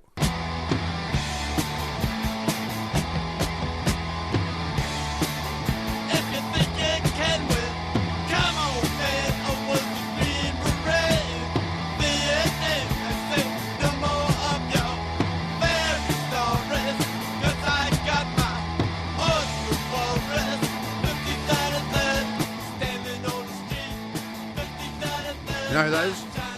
Hey, You know who that is? that crew. Yeah. What was the song? 50 Toyed and Toyed. 50 Tied and Tied. Yeah. Isn't that where Phil Finn lived close to? Not far, actually. 56, was he? Yeah, he was a bit... 56 no, and third. He was up by the Queensborough Bridge, wasn't he? I thought Which he was was- closer to Which Bloomingdale's. was 59th, 58th, around there. 58, yeah, could have been, yeah. Like the 59th Street Bridge song. That's right, By Simon 59 and Street song, Garfunkel. yeah, Feeling Groovy. Yeah, that was the Ramones. That was the Ramones, The was Ramones, it? 50 Yeah, okay, Toyed yeah. and Toyed. Okay. Now, Smoggy Oddy says, Yeah. the Melbourne Cup's on over here in a couple of hours. Put some money on Jamaica. Ooh, thanks. But we're going to be talking to Thanks Rupert for the Bell. tip. We are going to talk Rupert to Bell's down there Yes. watching it for Talk Sport. His so, brother Michael trained a Derby-winning horse. I believe he did, That is yeah. immense. That It is is. the very, very top of your profession. Yes. That's like saying you're Formula One world champion. It's like saying you're world heavyweight champion. In sporting terms, that is the Yes. top. How's your Formula One champion doing, by the way? I see he's won a couple of races in my absence. No, he's won just the one, I think. He won the last two, didn't he? Has he won the last two? Yeah, I think so. Yes, he has won the last two, yes. Oh, you're the one supposed to be keeping an eye on him. No, don't worry. I know that Now, I was away. Now, talking about when you were away, some things I Well, did. is he going to win, though? That's my question. Well, if... I mean, I know what the odds are. No, if I'm asking you. If the other guy, Rosberg wins the next one, he wins the world title. Yeah, but also has he not got to lose badly in one of the races as well? No. If there's two races left, Yeah. and if Hamilton wins both and Rosberg comes third or lower, Right. he can still take the title. Who, Hamilton? Hamilton, That's yeah. what I mean. Yeah, So if right, yeah. Rosberg comes second in both of them, Yeah, and, he can't. He can't. He's Hamilton already can't got win. the title unless he slips to third or below in the last two races, and Hamilton's got to win those races. Right. Anyway, listen. What attracts Sheila Ferguson to the new Mercedes driving a millionaire Mike Parry? Yes. Says Nick in That's a good in question. a tweet. That's a great one. That isn't is a it? good Yeah. question. Absolutely. How about this one from William? On this day in 1986, the first case of mad cow disease was discovered in cattle in England. Really? You don't hear it now. Well, you don't hear about it now because, there is no mad cow disease. It's gone. Now then, Derek from Pencoeth. Yes. You know who he is? I remember Derek, yeah. He's our resident bog cleaner. He is indeed. And he says, Mike, I don't know why you're surprised. He's talking to you. Mike, I don't know why you're surprised. The pokey didn't want his gift. He is an ungrateful... Oh, it's gone. He is an ungrateful... What did you do there? I didn't do anything. Yes, you did. I did not. You've hit my information device. And No, I haven't. I just was highlighting a... I was just highlighting... He's an ungrateful snob. That's it. He only likes presents which are expensive. That's very true. There you go. Yeah, well, you haven't given me any expensive presents. I mean, you gave me some half-eaten chocolate for my Yes, children yes. a couple of Christmases ago. You gave me a packet of dodgy-looking sausages Eh? that you say you won in a meat raffle. I don't think so. I mean, that's about as good as it gets. And about the ship in Liverpool, Yeah. a T-45 is a destroyer type 45, so I got that right. Well, no, you said it wasn't a destroyer. I said it's a brand new ship, which everybody in the Navy agrees. HMS Daring can detect a missile the size of a cricket ball. Right. I told you that.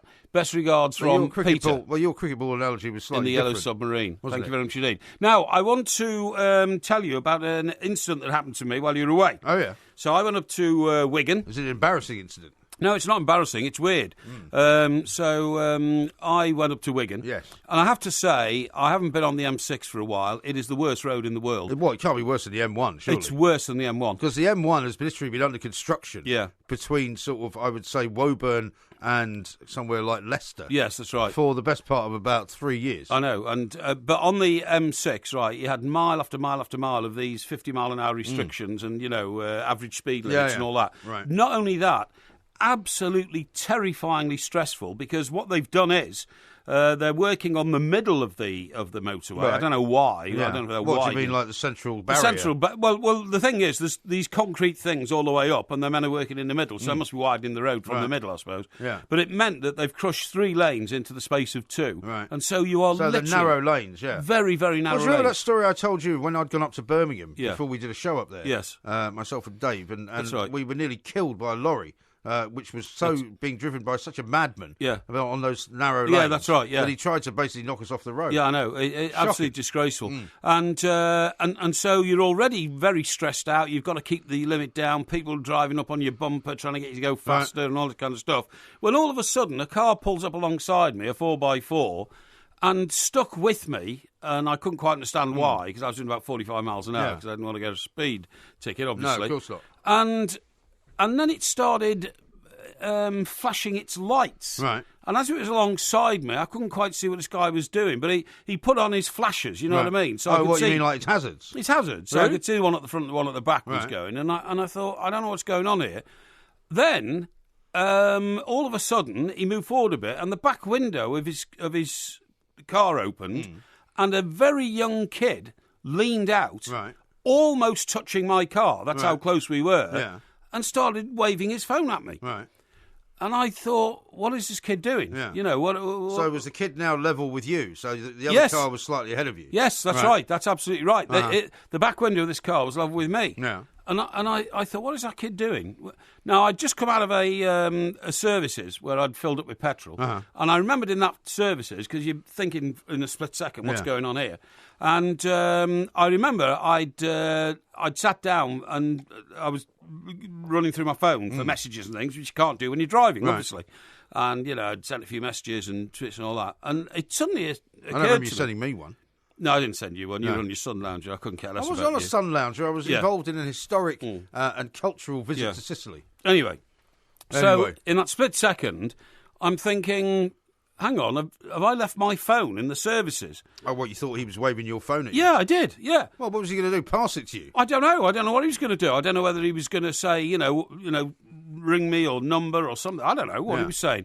But my phone at the time, which is normally in my top pocket, wasn't there. I thought, oh, my God. But I realised when I got back in the car, I'd put it on the charger. Okay. So it was down between my 2 seats, the front seats. Right. So I picked it up and I waved it at him. Yeah. Like, it's not my phone, I didn't know what he was doing. Yeah. Was he shouting? I mean, was your window down as well?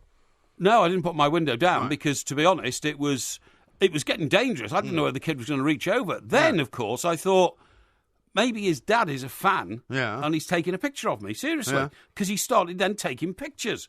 And I just could not work out what the kid was doing. Right. And I sort of waved at him as to get away or stop. It was a terrible distraction. And we're driving in these very close And it's quite lanes. congested, presumably. It's incredibly congested, and I'm wondering what on earth's going on. And then all of a sudden, the window went up and the flash went off, and the car pulled away from me. But I have no idea what he was playing at. And I expected to see like a tweet from him with a picture of me driving or something like that. Yeah. I don't know whether the driver had recognised me. So you didn't think maybe there was something going wrong with the car or the lights weren't working? Well, or I something thought like about all that, but I mean, in a car like mine, as you'll find out when you get your... Have we told everybody what your car is yet? No, I'm not going to tell anybody You don't tell what my anybody? car is, no. Well, I think we should. Why? But, it's important. Why is it? But I'm not boastful about the car that I'm going to get. No. I don't wish to be boastful But when about you get your new car, it'll have all the gizmos in the computer on your dashboard, so you know if anything's gone wrong. You know if a tyre's burst. Do you know when I had the Audi, when you switch the ignition on, the screen pops up out of the dashboard. Excellent, yeah. Very Amazing. good.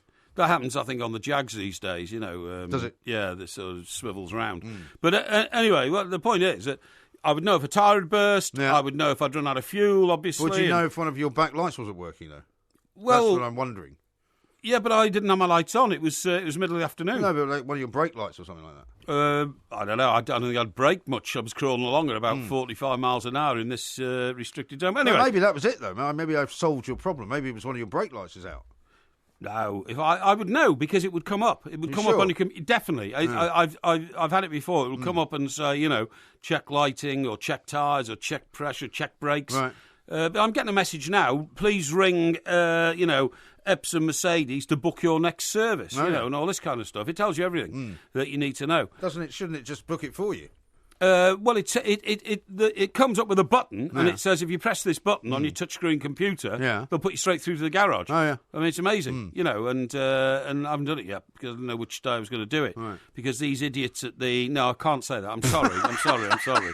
These the people running the jury service. The people running the jury service, who are fine, upright, and upstanding people, are still telling me I've got to go and. When does that all start then? On Monday, November the 14th, and I've got to go to Crown Court and be available for jury service, which could last 6 months. Dear God, yeah. 6 months. Yeah. Well, you can't work for 6 months. You can't go for 6 months in jury service. Well, I've pointed out to them that actually, I'm worried that somebody's going to see me coming out of Croydon Crown Court and then start tweeting out that old Porky's been done for being drunk and disorderly. No, worse than that, though. What if you're sitting in their jury room and there seems to be some nefarious character up on a charge of something serious, and his mates or his family recognise you? That's right, yeah. And then basically know that you're on the jury. Well, then they all turn up here at night, and when they can't find me, they beat the hell out of you. Well, I'm unable to influence the jury's decision, obviously, in my capacity as your partner in crime. Absolutely. This is Talk Sport. Moving to the country, I'm gonna eat a lot of peaches. Moving to the country, I'm gonna eat a lot of peaches. Peaches come from a can, they were put there by a man in a factory downtown. And if I had my little way, I'd eat peaches every day. Sun-soaking bulges in the shade. This is Talk Sport. We are the Two Mites. Listography coming up in the next hour, of course. Don't forget to send us a few ideas. Hashtag it listography, and we will pick one coming up in the next, half an hour or so. Yeah. We'll tell 3 stories about whatever subject you name, basically. Now, a week from tonight is going to be the eve of probably the biggest presidential election battle for many a year. Indeed. Very, very close, apparently, at the moment, they're saying. We're going to be doing an all-night special, yourself and myself, from 1 till 6. The night of Tuesday into Wednesday morning, bringing you all the latest results as they come in over in the US of A. Right now, we're going to talk to Chris Ando, who is, of course, a man who knows an awful lot more about the latest news that's happening over there than we do. He's the deputy editor at americablog.com and also author of the critically acclaimed novel Delusions of Grandeur. Chris, a very good morning to you. Welcome to the show. Thank you. Glad to be here. And I guess we can still say a happy Halloween to you, since technically it is Halloween over there still. It is. We got another couple hours here. Yeah, and I mean, I suppose at the moment you'd have an awful lot of people running around New York City wearing Donald Trump and Hillary Clinton masks, I guess. I mean, this has been a remarkable campaign, isn't it? Like nothing ever before. It's indescribable, really, and the stakes are so incredibly high. Absolutely right. Now, I'm reading in the papers here this morning that Trump is sort of getting closer because of this latest Hillary email scandal, which may or may not be a scandal, and he's targeting sort of Democratic strongholds. Is he likely to get anywhere there? No, it doesn't look like it. He has a uphill climb. You know, Hillary has a clear path to at least 300 electoral college votes. You know, she needs 270 to get it. Demographics are just not in his favor. You know, he's down 17 points with women, 25 points with 18 to 29-year-olds, 16 college grads, 75 with African Americans, 35 Hispanics. You know, the only strong point with him is he's up 8 with men. but that's just not going to cut it. Chris, the one question that occurred to me the minute I heard of this new development from the FBI is the head of the FBI would not have a very big future if Hillary Clinton becomes the president of the United States, would he? Why has he done this? Well, he was under so much pressure. The Republicans, it's just kind of working the refs. The Republicans, were kept pulling him in, making his life miserable. And he is a Republican himself. Exactly. And I think he cracked under the pressure. They just were on him, and now he's got the pressure from the other side. But, it's open Pandora's box and a can of worms and everything else. And now the news that's just breaking in the last hour or so are these new ties between Trump and Russia, and that it looks like there was a direct digital link between Russian bank tied to Putin and Trump Tower. Yeah. The whole Russia influence between WikiLeaks and everything else, I believe that within the next few hours, that's going to take over as the top story. Yeah. I mean, it seems odd to me as well that there would be a situation where James Comey announces that he's doing this investigation, but that the investigation will still be ongoing while the polling happens on Tuesday of next week, because surely he'll have to make some kind of statement between now and then to either say that there isn't anything really worth investigating where Hillary is concerned, that instead it's all about Wiener instead, or he's going to have to say that, there is something of concern, because surely there must be constitutionally a problem going into an election with that hanging over it. And no one knows what he's going to do. But, her numbers, the latest ABC SurveyMonkey poll, completely taken after these revelations, still has Hillary up by 6, right, just where she was before. So I think it's pretty much baked in. The emails, that's all we've heard about is email. And while the media has had a big freak out, and rightly so, it seems like the voters are pretty well decided, and Trump is a deeply, deeply unpopular candidate. Right. But aren't they both? I saw an ABC poll yesterday which said that they're more or less neck and neck in the terms of the unpopularity with the voters. There was, I think, 1 or 2 points in that poll, but most polls, and you have to kind of take the averages, most polls have her up by 6, and I really do believe that's where she is. Mm-hmm. And then the state by state, yes, he's competing in blue states, but he's down 8 in some of them.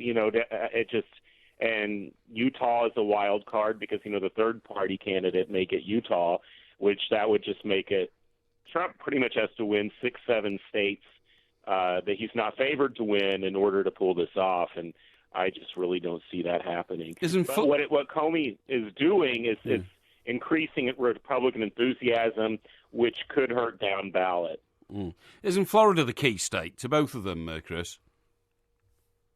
I'm sorry, could you repeat that? I'm sorry, I said isn't Florida the key state for both of them? Florida is one. Yeah, there's quite a few key states, but Florida is the biggest prize up for grabs. Sure. And that's been neck and neck. Sure. Now, Chris, the other thing is, on terms of foreign policy, we're reading over here in this country that Putin is actually going to smash into Syria, starting probably on the day of the election, because he knows that there's an inertia about the American government between now and the inauguration in January.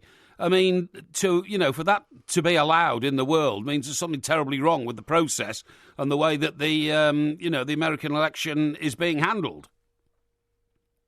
Yeah, and there's no love lost between Obama and Putin, and what you hear a lot from people who support Trump is we need to vote for Trump or else there's going to be war, which is basically an argument for appeasement, which is really astonishing that the Republican Party of tear down this wall is now the Republican Party of give Russia what it wants.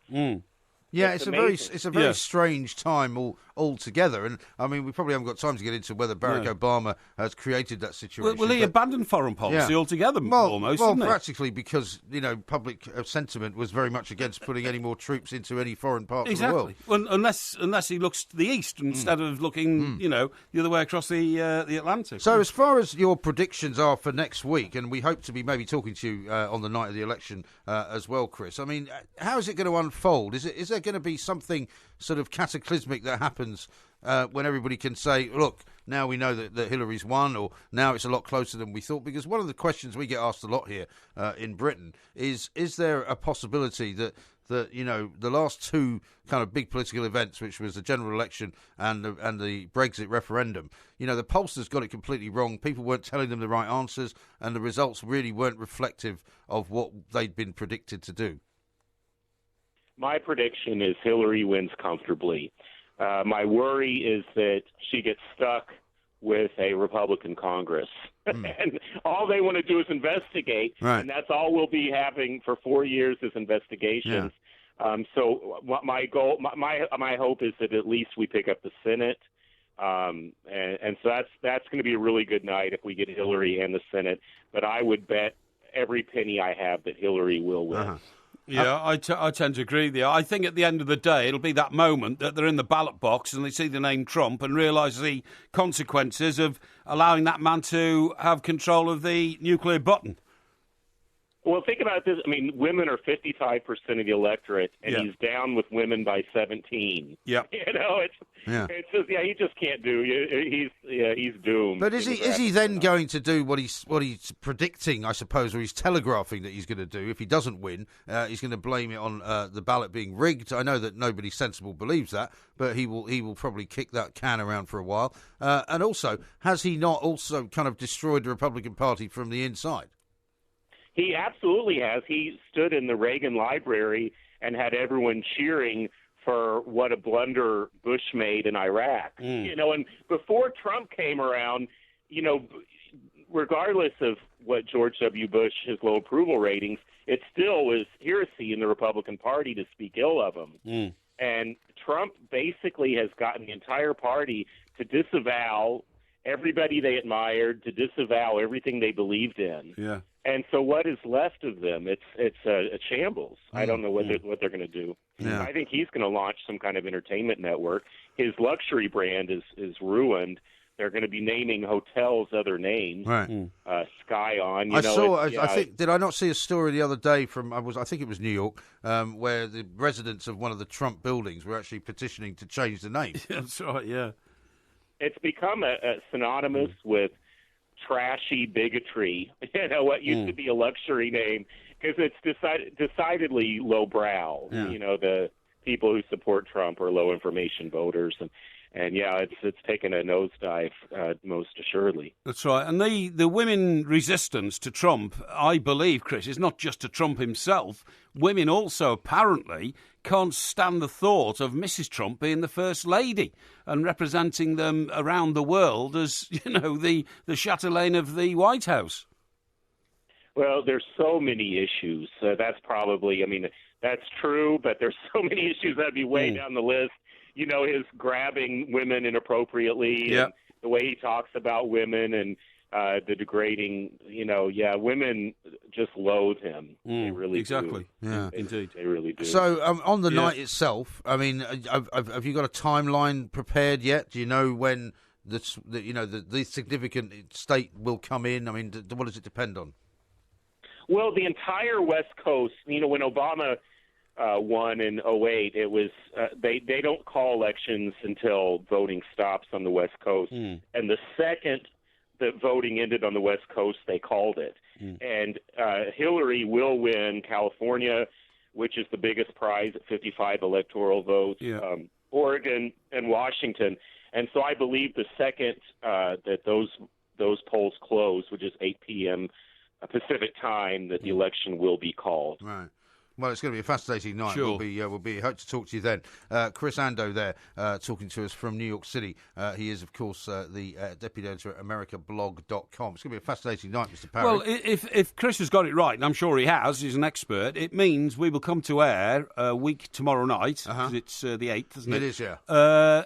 Just about the moment we know who the new US president I is. don't know about that. He's saying 8 p.m. Pacific time, so that'll be 4. 3. So we're talking kind of, it will be closer to 3, 4 o'clock, Yeah, maybe. that's right, you're right. Yeah, But, I mean, hopefully by the time the show is over, yes. You will know who the next Indeed. United States Indeed. president will be. I'm looking at a BBC poll of polls Right. here, US election poll tracker. They've only got Hillary leading by 3%. 3 points, 49 to 46. Yeah. He was saying it's basically 6 everywhere. But, Yeah, but at the end of the day, you simply cannot see Donald Trump winning this election, can you? You just can't. I just can't. I can't. I really half, can't. If half of the country have a huge downer on him, that half being women, which you can understand, Yeah. for the reports that we've been reading over the last sort of month, then I don't think he's got a hope in hell, really. No, I mean, the problem is the people he appeals to, he will always appeal to. Yes. But what he won't appeal to is the people who are kind of undecided. Yes. It would seem, anyway, I agree. at the moment. I agree. Lots more to come. We've got loads more tweets to read out. We need some more listographies, though. We haven't got enough of them yet to make a proper selective That's my fault, and actually. educated choice. I didn't flag it up today. Well, you flagged up heroes and villains I did, instead. yes, indeed, yes. Flank. Yeah. And it should have been And then when I said it listographies. was listography, you then didn't retweet it. No, did you? I didn't. I should You're have basically done. not paying very much attention to my Twitter. No, it's not that. It's just that,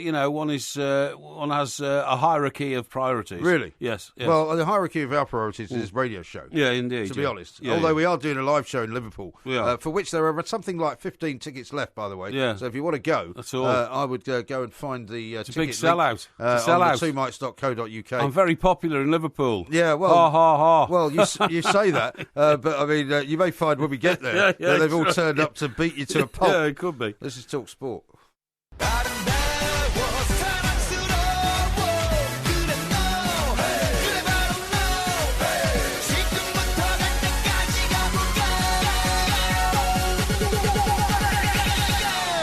Pyongyang. Pyongyang. Pyongyang. Pyongyang. Pyongyang. This is Talk Sport. We are the two mics. Give us some more listography suggestions, please. Tomorrow night, of course, is going to be Ask Porky. Yeah. We got Porky Vision coming up. Definitely. The fall ended, of course, last week, didn't it? I managed to catch up with that over the weekend. yeah. Which was spectacular. The Fall has been brilliant. Poldark's been brilliant. I started watching The Missing as well over the weekend. The Missing has been brilliant. Yeah. Oh, yeah.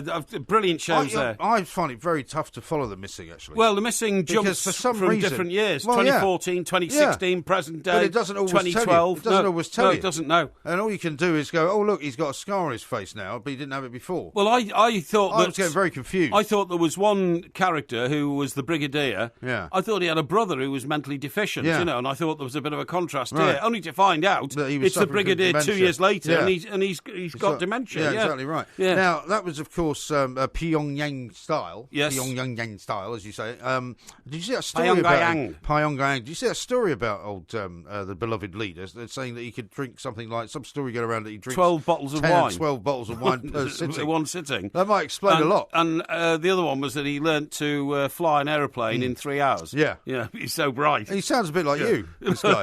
Yeah. Although he doesn't drink quite as much. I don't think so. Now listen. go Dr. on. Gonzo, hang on, let me read you a few yes, tweets. yes. As the tyre heats up, the air pressure goes up as they are pressurised, meaning the tyre heats up but wears more quickly.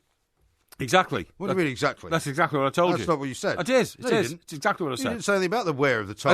I did. I said that Lewis Hamilton had to pace himself in the last 8 laps in his penultimate race because his tyres were But shredding. surely if the tyre heats to such an extent that it could then lead to a blowout, that's what a blowout is, isn't it? Because the tyre is overheated. The factor that you have to work to is the heat of the tyre compared to the amount of wear on the outside of the tyre, which means which part of the tyre wall is then vulnerable to blowing out. Right. You see what I mean? But it's a different kettle of fish when you're talking about Formula One. I'm not talking about Yeah. Formula One. I'm talking Yeah. about just ordinary driving. Yeah, well, ordinary driving, your tyres don't blow out with heat because they've got treads on them and all They that can kind of do, stuff. though, presumably. Well, it's a very rare occurrence. Well, it is, thankfully. on a domestic car. Nat says this: as long as a car can get from A to B, has DAB, digital radio, and Bluetooth, anything else I don't care about. Well, that's a pretty sophisticated car. Yeah, that's a pretty sophisticated car, but then cars are sophisticated these days. No, I know, but I mean, As to you'll find out when you get your new To have car. a DAB, digital radio, and Bluetooth. Yeah, why have you suddenly decided to go sort of market with your car, by the way? I think I should tell the audience which sort of car you're Why? getting. Why? I don't want you to.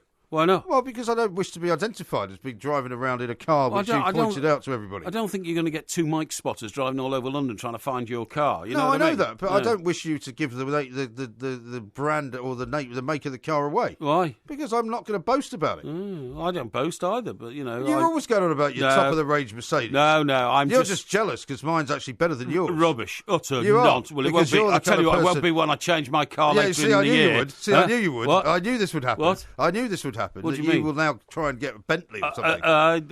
Something ridiculous. I'm not saying you anything. will. Listen, you told me earlier today Yes. you got home to find that your house has been invaded by ladybirds. That's true. Yeah, Right. absolutely right. Came back on Saturday afternoon after a very pleasant. Oh, actually, I've got to tell you about the flight. Yes. We came back from Sicily. It's about two and a half hour, 2 hour 40-minute Not flight. bad.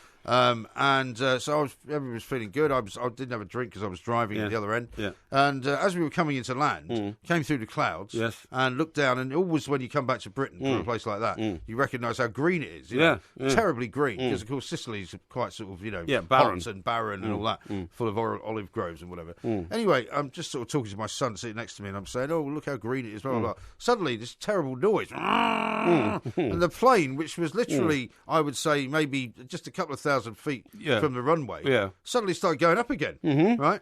And my son says, "Oh, look, I can see another plane on the runway." No. And there was a plane on the runway, and he had to abort the landing. Well, and that's like the scene from Top Gun. Yeah, well, when they're about to land on the carrier, and Tom Cruise says, "We got to go and get him." Right. And they go up into the air again. And I mean, the noise was amazing because it was the thrusts were going and it was climbing again. And he said, "Oh yeah, I can see that plane." And sure enough, the guy, the pilot, comes on once we've been going for a while. He said, "Terribly sorry about that, folks. That that was called a missed landing. We were asked to make a missed landing because the tower slightly miscalculated. The plane that was taxiing out to take off was taking a bit longer than it was supposed to. Wow! But we're going to come back around, and it was all fine. It was handled very well. I'm sure it happens on a reasonably regular basis, but slightly unnerving." Now then, but we got back and there's a porch and I opened the front door and inside the porch was an entire. I didn't know what it was at first. It was like a big sort of clump the size of my hand. Of something in the corner of the window.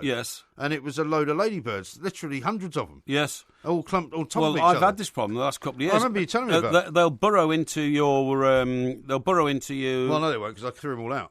Yeah, well, I bet you there's some still there because what I found out was they were building nests in the woodwork of my window frames, and I had to get a guy in with a special ammonia spray. Ammonia spray? Yeah, ammonia spray. Why ammonia? Just, I don't know, they don't like ammonia. Kill them all? Yeah, kill them, it was kill them. I thought you were an animal lover. Well, you see, I'm just about to tell you, I've got this report. Set fire to them? No, I've got this, well, yeah, that's a good idea. It's not. No, I did in some cases. In the window. I did in some cases take heat to them. What sort of heat? Like a hairdryer. A hairdryer? Yeah, a hairdryer, yeah. Really? Yeah, I did, yeah. He said they don't like that either. What happens when you blow them with a hairdryer? They actually shrivel into like nothing. Really? Yeah, and their little wings start flapping. Well, I took a credit card basically and swept them out the window, opened the window, and just ran the credit card along the inside of the window, and they all went out. There'll be loads more of them. But anyway, the reason I'm telling you this, and the reason I don't have any conscience about getting rid of them, is that they're not actually British ladybirds. This report I've got here says... What difference does that make? Yeah, listen. Since arriving... You're going to be xenophobic about ladybirds. Yeah, that's right, I am, yeah. Since arriving from Asia in 2004, they have infested homes, spread disease, and now they're wiping out our beloved native ladybirds. It's the invasion of the cannibal ladybirds. Really? Yeah, from Pyongyang. They are not from North Korea. Now the clocks... Are these the black ones with the red spots? Yes, that's right. Because I saw a couple of them. That's right. They're black ones with red spots. Yeah, and they're evil. Evil. Well, I don't think they're evil. They are larger than our native ladybirds, right? And as the name suggests, a colourful array of reds, oranges, yellows and blacks, they are also killers.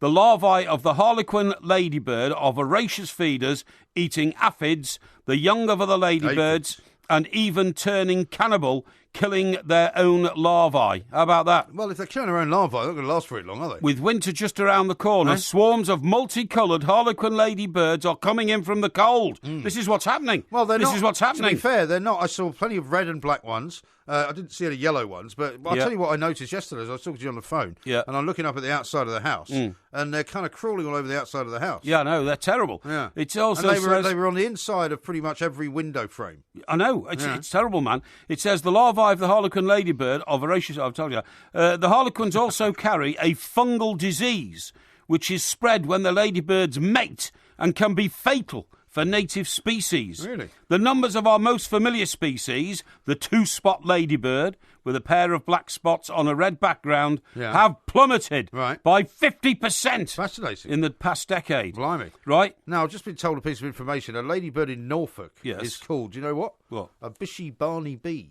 Oh, what's a bishy barney bee? Yeah. That's a mouthful, isn't it? Yeah, it Well, I'll certainly just is. call it a ladybird. Yeah. Yeah. The bishy barney bee is crawling all over my window. What do I do with that? I thought you were going to say crawling all over me, because then it would have rhymed. Oh, the bishy barney bee is crawling all over me. And that's a Bristol accent you got there, isn't it? No, that's sort of yokel. Norfolk. Yeah, that's sort of yokel, yeah. Now, It's in the time, by the way. here it says, as recently as the turn of the millennium, harlequins were unknown in Britain, so that's just 16 years ago, okay? Yeah. Originally from Asia, by Yongayang, Right. they were first spotted in the UK in Essex in 2004. Right. So it's Essex fault. Yeah. It's the Essex well, girls. I blame the Essex girls, who want to change the language. Anyway, we've got to stop because, of course, we've got lots more to come in the next hour. This is TalkSport.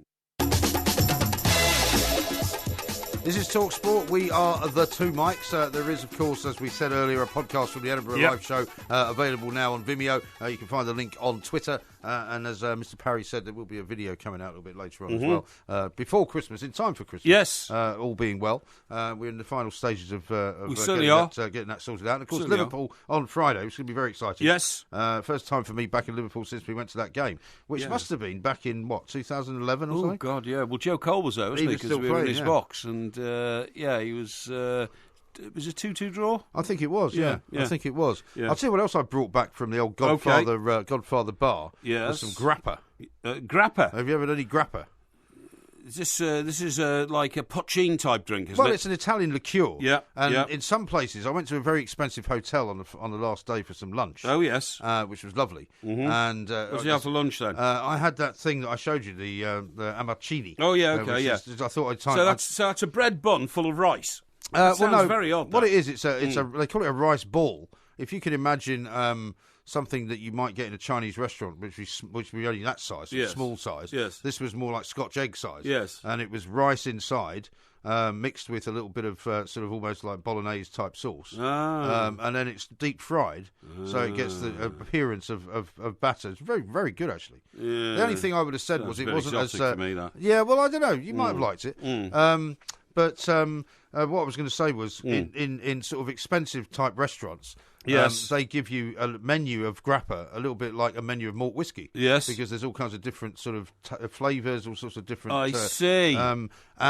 It's deadly stuff. Well, I brought back a quarter of a bottle of it. Right. I'm just keeping it in the house for the occasional, single shot of it. Well, you never know. I might drop in on you one of these days and have a glass of your grappa with you. Well, I might well give you some, but it's not easy. Now, the other thing, so I've just had this from Driol, who sent this. He says, "Did you bring any of this back?" And it's from the top of Mount Etna, and it's called Fuoco del Etna. You've got to be careful how you pronounce that. Fuoco del Etna. And so it looks like Etna firewater. It's basically it's fire of Etna. Yes. And funnily enough, my Yes. sister, Yes. who went to Etna many, many years ago, brought a bottle of this stuff back. Oh, yes. When I was about 16. And we drank it one night. And when I meant to tell you this, when we came off the top of Etna Yes. and got to go back on the cable car, they hand you a little shot glass of it. Oh, really? And I rather nice. I swigged it back. And my God, it was fire. Yeah, It really was. Absolutely. Hey, listen. Absolutely. I tell you. See, again, No. you're not interested, I are am. you?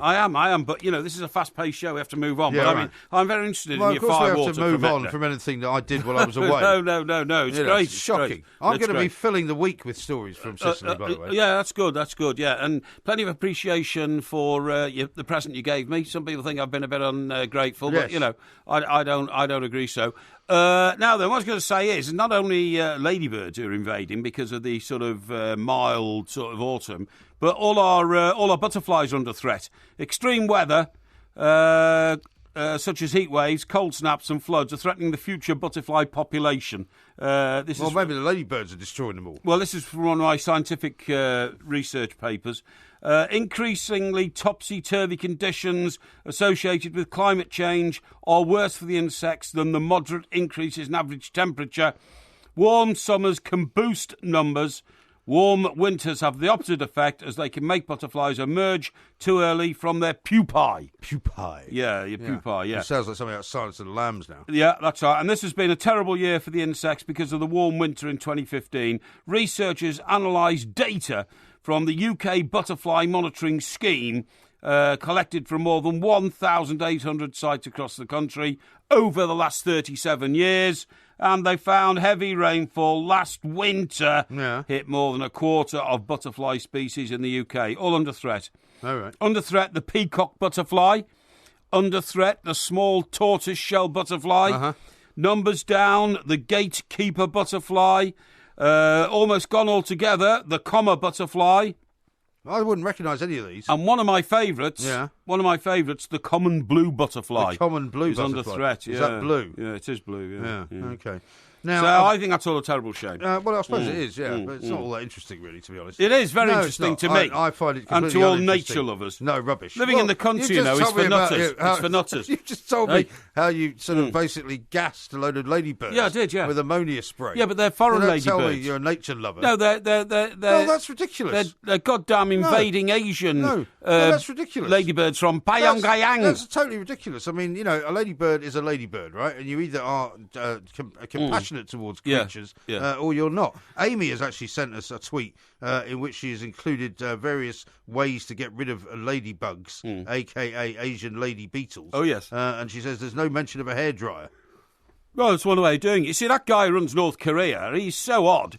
Kim Jong-un. Kim Jong-un. How do we know that he hasn't... Well, if he's had a dozen bottles of wine before he does anything. Exactly, It's no wonder the place is going a bit strange off the boil. Dozen bottles of wine, and then he suddenly comes up with a plan in Pyongyang, and he says to all his chief officers, flood Western world with Asian ladybird to kill off West, Yeah, but it's not going to kill off the West, is it? It's just going to eat into a few bits of well, wood. Yeah, but By the way, it's pretty unpleasant. Speaking of your impressions, Brendan Rodgers is in action tonight. I'm telling you. And they could be out, Celtic, if they lose. I mean, honestly, you see Brendan Rodgers talking last week. Now, look, I know that he's a man dedicated to his job, and obviously he's got to take his job very seriously. But when I am saying, this club competes for honours. I'm telling you, my club competes for honours at the highest level. Yes. And at the highest level, you're very competitive. I mean, Celtic are already 10 points ahead in the Scottish Premier League. They'll probably be 25 points ahead by February. Did you see, there was a load of tweets and he talks about it, honestly, as if they're Barcelona. No, I know. Yeah. But did you see the tweets? I mean, obviously it's wiped out because of Manchester City winning at the weekend. Yes. But up until this weekend, Pep Guardiola had not won a game after meeting Brendan Rodgers. Is that right? And sort of, that's right, of course, the 3-3 draw. Having his sort of bad luck brush off on him, That's right, yeah. Very bizarre. Was a bit, yeah. Now, I'll tell you what I want to tell you. Now, see, this is the kind of thing that you've created, right? What's Somebody that? called Look at the Light is asking me, are you buying a Porsche? No, I'm not buying a Porsche. Yeah. Right? Well, you're not buying a Porsche. You're a family man. The Porsche's only got 2 seats normally. Well, I mean, unless it's a Porsche Cayenne. Well, no, you can get a 911 with a couple of seats in the back. Can you? I mean, yeah, but they're tiny seats. You couldn't get any luggage in. I mean, that was the problem with the A3 actually. Because once we put the luggage in, you couldn't put the roof down. Oh, is that right? Yeah. Because you need, the roof goes into the boot. Yeah, of course. Yeah, I see. Yeah. Because, of course, there are 2 Porsches now with 4 doors. One's called a Cayenne, and the other one's even posher than that. There's a new one, which is like the Panamera. That's right. I think it's Panamera. The first one of those I saw was in America, actually. Oh, was it? And it was described as, the Porsche for the man who has everything, including a family. Yeah, I see. Yeah. So, and I mean, it looks kind of to me like a stretch 911. I quite fancy a 4-door Maserati. What are you laughing at? You would look ridiculous. I thought you were going to buy an Aston Martin. Well, I might do. I'm just thinking about it. Really? About it, yeah. Thinking about it. Yeah. Well, I sent you that. Did I not show you that picture of the kids outside the Maserati dealership? Not the Aston Martin dealer in Sevenoaks. No. I showed what were they doing? Well, there was just it's the first time they'd ever seen an Aston Martin dealer. Oh, really? And so I just took a picture of them next to. There was literally 7 Aston Martins. Oh, I see. Yeah. Some parts on one piece of gravel. There's a place down in Surrey called Romans, and it is an exclusive car dealership. And it's where all the footballers come to get their cars. Oh, yeah. And so, in the past, I've seen JT26 parked outside, which is John Terry's car, It's a Range Rover he's got, isn't it? No. This was on a something like What was it now? I think it was a two-door Mercedes or something like that. It was a very posh car anyway. And he'd gone in there to investigate buying another posh car. The guy there seems to have a great relationship inside the world of football. Well, I suppose it's a rich vein to plunder, isn't it? I mean, so many footballers who have expensive taste live in Surrey. Well, not only that, they all place to have one. Not only that, they've probably got about 5 cars each. Yeah, I imagine so. They have. Yeah, I'll tell you, who lives very close by. Old Steve, what's his name, with the ginger hair, who used to play for Fulham. Sidwell. Steve Sidwell. Steve Sidwell. I don't know. He plays for Stoke now, doesn't he, or something? But anyway, he's still got his house down there, and I've seen his house. Magnificent house. Oh, it's a £3.5 million house. We have to possibly talk about Jose Mourinho, actually, which we haven't done yet. Yeah, well, and his problem of being marooned in a hotel in the Lowry, in fact, in Manchester. Yeah. But coming up, we're going to be talking to Rupert Bell, who's down at Melbourne Cup, and of course, it's listography coming up very soon here on TalkSport. Hello.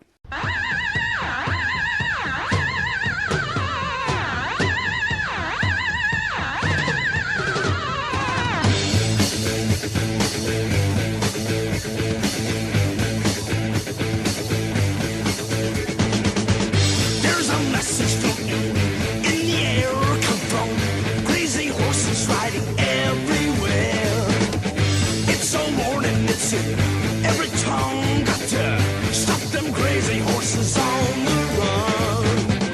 What a show! Talk Sport, we are the two mics, and of course, a massive, massive horse racing event coming up down in Melbourne at about 4 o'clock. It's the Melbourne Cup. It's a national holiday.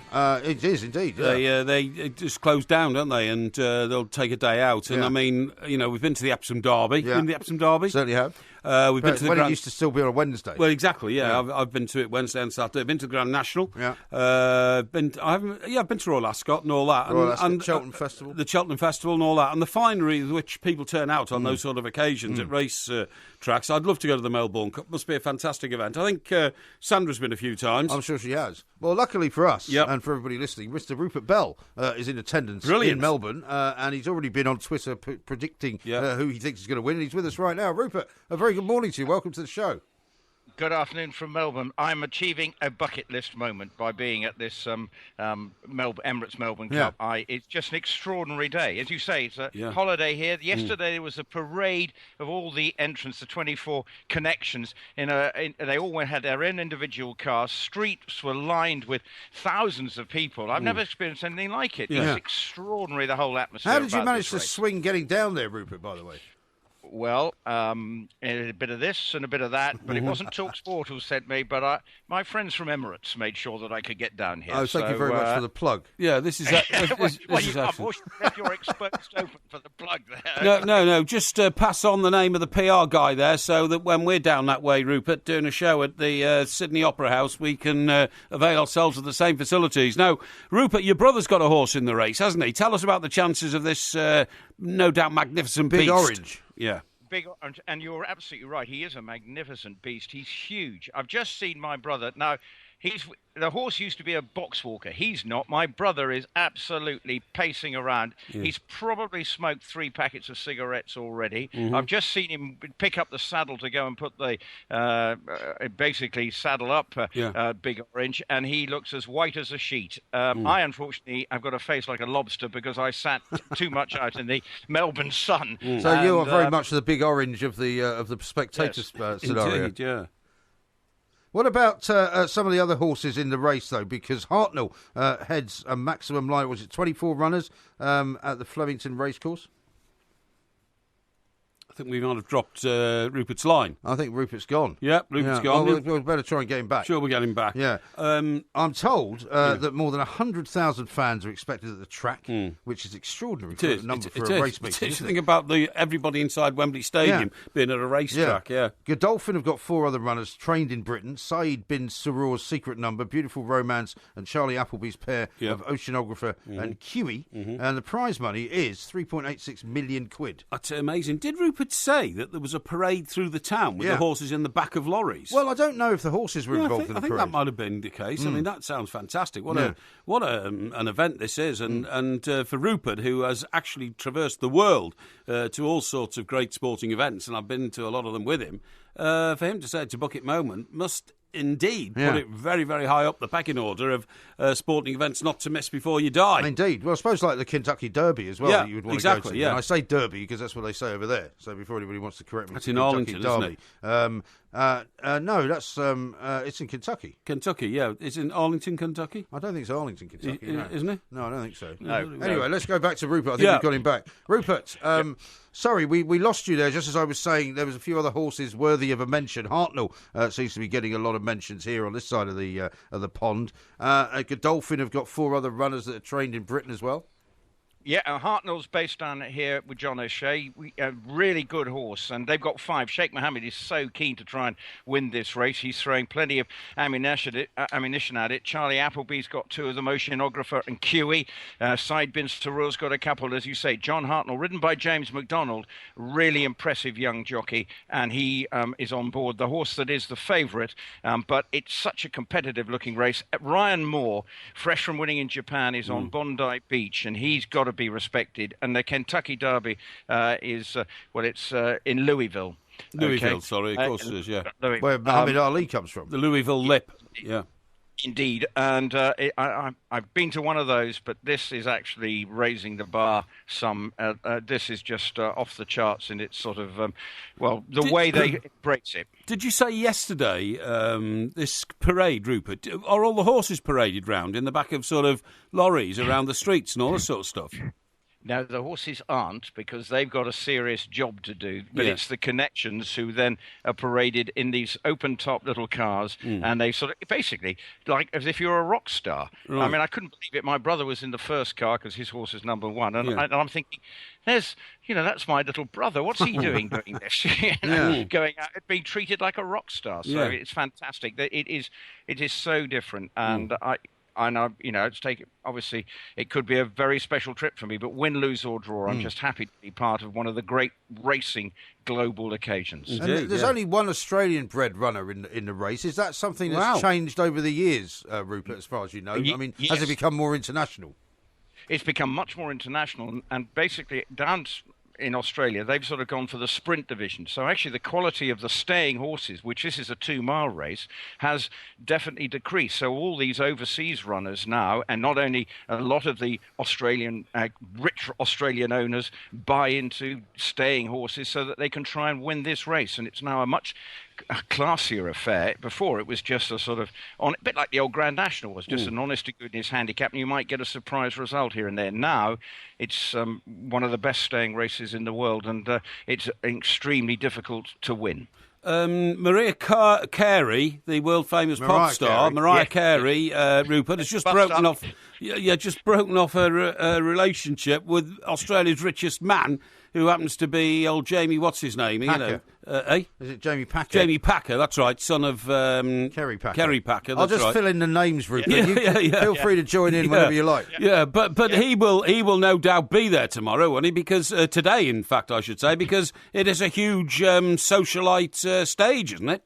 Yeah, well, the great and the good of Australian sort of celebrityhood are here, and you dress up as you say, Mike. You wouldn't know where to look, and you would be enjoying, no doubt, finding some good hospitality, because enormous hospitality area. When people go to the beach holiday and you see certain people want to get to the their sunbeds very quickly first in the morning. Well, they opened the gates here at 8 o'clock. And people were already rushing to get their vantage point. So that is 7 hours before the Melbourne Cup is absolutely run. So that shows you how keen people are to get into the right spot to witness this unique race. We're just having it pointed out, by the way, Mr. Parry, that in fact it's a national holiday in Victoria only. Yes, that's not right. in the rest of Australia. No, I didn't say it was. You said it was a national holiday. No, I didn't. Yes, you did. No, I said it's a holiday. Rupert, I think you find he did say it was a national holiday. Mike, I'm with you, Mike Graham, not Mike Parry. Very wise. Yeah, well, you be choosy about which side you pick in future, Rupert. The other thing is, Rup, I mean, post-race, there will be a tremendous amount of celebration going on, not just down at the track where you are, but within the town, won't there? It's going to be a big party night. Well, I'm looking forward to taking the train back. Yes. and because I'm told that could be very lively. Yeah, well, I'm sure it will be. So I will be looking forward to that. But I'll tell you what, if my brother does become the first British guy to win it, I will just be just And over the moon. you won't be back at all, will you, basically, if that happens? No, I'm afraid Mrs. Bell's just not going to see me. And what are the chances of you? What are the odds? Where is he in the betting? 9-1. And where does that put him? Like first, second, third, fourth? Fourth favourite. About fourth favourite. Oh, well, that's great. Hartnell is the favourite. The Bondi Beach is, I think, second favourite. Oceanographer is another one prominent, and Almandin. So fifth favourite, 9-1. But just to be honest, if he does anything better than last year, then that to me is a bonus. But if he got his nose in front, my goodness me, or stays in front because he's a pace setter, then my next report to you could be up with some of your finest work that you've done over the years, Mike. Well, I have to say that from this side of the globe, can we wish you the very best of luck, Rupert? Please pass our best wishes on to your brother, who I pointed out to Mr. Graham already has a legendary status in racing because he trained a Derby winner in this country. So for him to add to that would be quite phenomenal. Well, I'm going to back it in this race. Indeed, I am as well, yeah. But I think we're going to do that. Now, without wishing to cast a shadow on that great event that you're at, Rupert, we should mention as well the events at Kempton yesterday. Because one of the jockeys, Jim Crowley, I think has been released out of the hospital, but Freddie's still in there. Yeah, Freddie, I woke up with that news this morning and I've seen it and it's just extraordinary. And I know that, Ryan Moore, Jamie Spencer, who know him well, are weighing room colleagues. I mean, they are, they know that it just was awful to see and we wish him well. The news is he's I'm told, is in intensive care and in a stable condition. And it just looked horrible. And, just how they, all three of them managed to walk away with, well, obviously serious enough injuries for Jim Crowley, but it just was one of the worst incidents I've ever seen on a racecourse. Shocking. Yeah. Absolutely shocking. Well, listen, Rupert, thank you so much for taking and best some time of luck. out to talk to us. Best of luck to your brother. We'll be waving the flag back here as Certainly well for him. Whether the Porky Jinx has an effect on that, I don't know. But have a great day, and we'll be hearing from you soon, I'm sure, further on through the morning here at Talk Sport. Rupert Bell there reporting in. Why haven't you got our monitors tuned in on this race? It's not until 4 o'clock. Oh, 4 o'clock, is it? Yeah, we should be, enjoying the warm-up right now. Okay, well, I'll see if I can get that sorted out for you. By the way, please, I see that your podcast from Saturday went completely up the Swanee, and you couldn't blame me for it, could you? Didn't seem to get done. Yeah, didn't seem to get done, I'm afraid. So what was your role in that? Well, my role was, I spoke to our producer. He directed me to the chap who was doing it. As I left the office, it was supposed to get done. Yeah. Never got done. But apparently it got done, but it was all jumbled and short and edited. Short. So this is what happens when I go away and leave you to your own devices. Well, I have to speak to people about this, obviously. This is Talk Sport. It's got to be sorted out, and I've got quite a few suggestions for you, so let me run through a few for you before we choose one. Okay. White says this: 3 things you didn't miss about each other in the last week. Only 3, mind. Yeah. I don't think we could do that. No, one. I don't think so. I don't think there are 3. No. Boxing Luton. Top 3 dates where Porky has crashed and burned while pursuing horizontal refreshment. Yes. I don't know about that. Yes. Chris says, in light of MG's present to Porky, top 3 gifts either given or received. Yes. Which is not bad. That's not bad. 3 career-defining decisions. I think we might have done that. 3 unpopular decisions that cost you friendships or business relationships. Yes. Well, you got loads of those, haven't you? Yeah, I have, yeah. Don't know if we want to go into that. Yeah. Amy says 3 occasions when you have caused each other deep embarrassment or shame. Not sure there None have of been that. 3 of those. No. Matt says 3 times you just about got away with something by the seat of your pants. Tony says 3 favourite places to wake up. Top times you've done something heroic, says Woodenhead. Or top times you've injured yourself. Or top stories involving animals. Yes. I quite like the one early on that you mentioned about, what was it? Presents? Presents, yeah. You like presents? Yeah, I think so. Okay. Either given or received, yeah? Yes? Either given or received, do 3? Yes, 3. Okay, yeah, do 3 you all right with that? We'd have to do it now, though, wouldn't we? Or do you want to wait and do it in a minute? We'll do it in a minute. Do it after the next pause. Yes. You want to do that? Yes. You have some time to think about it. Yeah. Okay. I think so. All right. Okay. Okay, we'll do that then. Yeah, that's good. Good. Okay. All right. Great. So what are you going to do now? Well, I'm going to talk to you now about the fact that living in the countryside is a curse, because you live down in the countryside. Well, I live in London, and I go to the countryside at the weekends, generally speaking, although my weekends are now slightly more truncated since we work on a Saturday. Right, here are some problems about living in the countryside. Bird scarers and shotguns fired before 5 a.m. in the morning, okay? Funnily enough, there was a guy with a shotgun yesterday late afternoon. Right. But not before 5 in the morning, though. Yep. The sound of distressed pigs being transported to the abattoir by drivers who have no clue about animal welfare. Has this been written by some idiot in the Independent? No. This hasn't it? This is a catalogue of problems. I do not live anywhere near an abattoir. I have never heard the sound of pigs screaming. As I stand in my garden. Yeah, because there are no pigs around me. Yeah, low-flying military aircraft. What do you mean, yeah? Well, I mean, I'm taking note of what you say. Yeah, but this is my report from one of my journals. Yeah, but it's rubbish. Low-flying military aircraft, both RAF and USAF. You used to get a bit of that in Scotland. Yeah, and because you used to get it in North Wales all the time. Yeah, in North Wales as well, but not in Sussex. In North Wales on Anglesey, there's an RAF base called, I'm trying to remember what it's called now. Or a Valley. It's called Valley. Isn't that where Prince William was based? It was, and it is the only air base in this country that you can guarantee will never close due to weather conditions. Is that right? Because it has its unique sort of microclimate, you know what I mean? Right. And what happened was I was there once because I was working for the Daily Express in Manchester, and it was terrible snow down, and the RAF were, day and night, flying supplies out to farmers whose sheep were stranded on hills, dropping bales of hay, and rescuing shepherds who were literally stuck, stuck up mountains. And well, they just get on the back of a sheep and ride out. Well, because you couldn't, there was 4 foot of snow all over the place, you just couldn't do it. And anyway, I was on Lundy Island once when they were airlifting sheep off of Lundy Island because they were going to drown and all this kind of stuff. No, because of a drought. A drought, oh, okay. Because it was such a dry summer. And there's no water there, really, to speak of. Sure. It's the one that's mentioned in the shipping forecast. Yes, I know, Lundy. Fastnet. That's right, and all that. And all that kind of stuff. And they were airlifting sheep off the island. Yeah, well, amazing. But anyway, what happened was, I was there in the early hours. What are we talking about now? We're talking about living in the country. And why has this turned into another story about you? Well, no, because we talked about low-flying military aircraft. Right. So anyway, so what happens is, I'm about 4 in the morning. I said there aren't any, though, where I live. No, I'd been out on a mission with the... I don't care about this story with the Sea King helicopter. Hang on. This is about low-flying aircraft. And Sea King of Truth and Justice. Yeah, the Seeker of Truth and Justice, which somebody tried to give you the title of, by the way, during the day today. Well, because I am the Seeker of Truth and Justice. Don't be ridiculous. I've been the Seeker of Truth and Justice for 15 years. But you've never found the truth or justice. And what happened was, I was standing there on the runway, so to speak, And, the runway? Yeah, waiting for my next assignment. What was the helicopter doing on a runway? Well, it's like a landing pad. Doesn't it go straight up? Yeah, but our RAF Valley has got runways as well. It's an RAF base, okay? All right. And all of a sudden, out of the sky, came this enormous sort of roaring noise. And I thought, what on earth is going on here? Right. Didn't you think it might be a plane since you're an RAF base? Well, yes, but it's special, actually.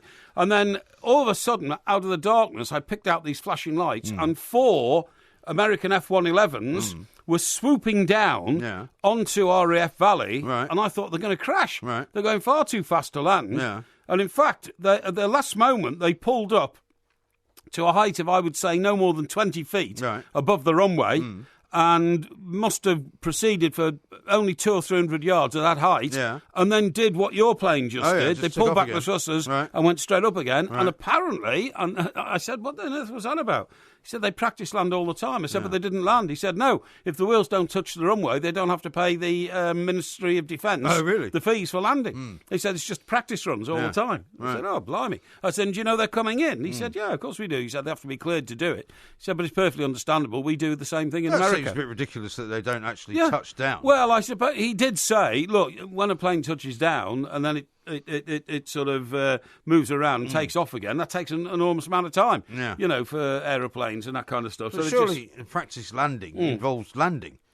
Well, yeah, except that as opposed to not landing. They can do. I think it's almost like a simulator. They can do it themselves. Anyway, this is about not living in the country. Army personnel setting up camp for a week or more to next to a housing estate on the edge of disused airfields. Yeah. I'll tell you, there's a great... I used to live Army in Wiltshire. exercises through the night. Yeah, but whoever's written this, is some bozo from London, right, who knows nothing about the country. Yeah. And he's basically writing about one particular part of the country where some of these things happen. For example, in Wiltshire, where I lived, we were on the edge of Salisbury Plain. Yeah. And there was always things going on. There were always Chinooks around, carrying tanks around. Lots of Chinooks. Did you ever see a Chinook lift a I did. tank? I used to see it all the time. Unbelievable. And what you'd see is the second house I had, which was right on the edge of Salisbury Plain, at night, I'd stand outside having a cigarette, and there were all these lights going off, and they had these silent battles.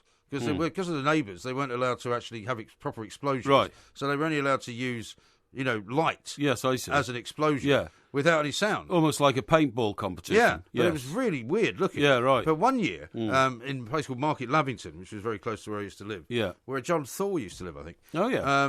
They were invaded by a bunch of Dutch soldiers. Oh, okay. Because they were supposed to be coming Sounds down, brilliant. parachuting out of a plane and landing in Salisbury Plain. But they missed Salisbury Plain. Right. And they all landed in Market Lavington. Really? In their parachutes and everything, walking down the street. Yeah. People thought there was an proper invasion going on. Amazing. That sounds like a scene from The Eagle Has Landed. A little bit, yeah. Yeah, exactly, yeah. But anyway, all of these things, I mean, for example, yes, in Wiltshire you might see that, but you wouldn't see it in Sussex. Yeah, well, you never know. No, I do know, because I lived there. Yeah, well, okay, you lived there some of the time.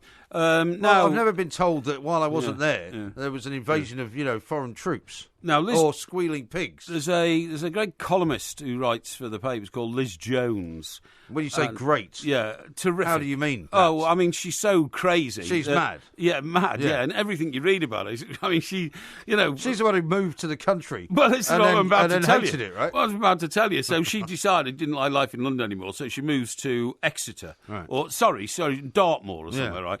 So she goes down there, she suddenly finds that, a lot of people who live in the country are not like her. They're a bit strange, with their habits and all that. And ended up doing things like, shooting shotguns at her gate because they found her so objectionable to her. Well, I mean, she comes across as very snobbish. Yeah, well, very snobbish, I know.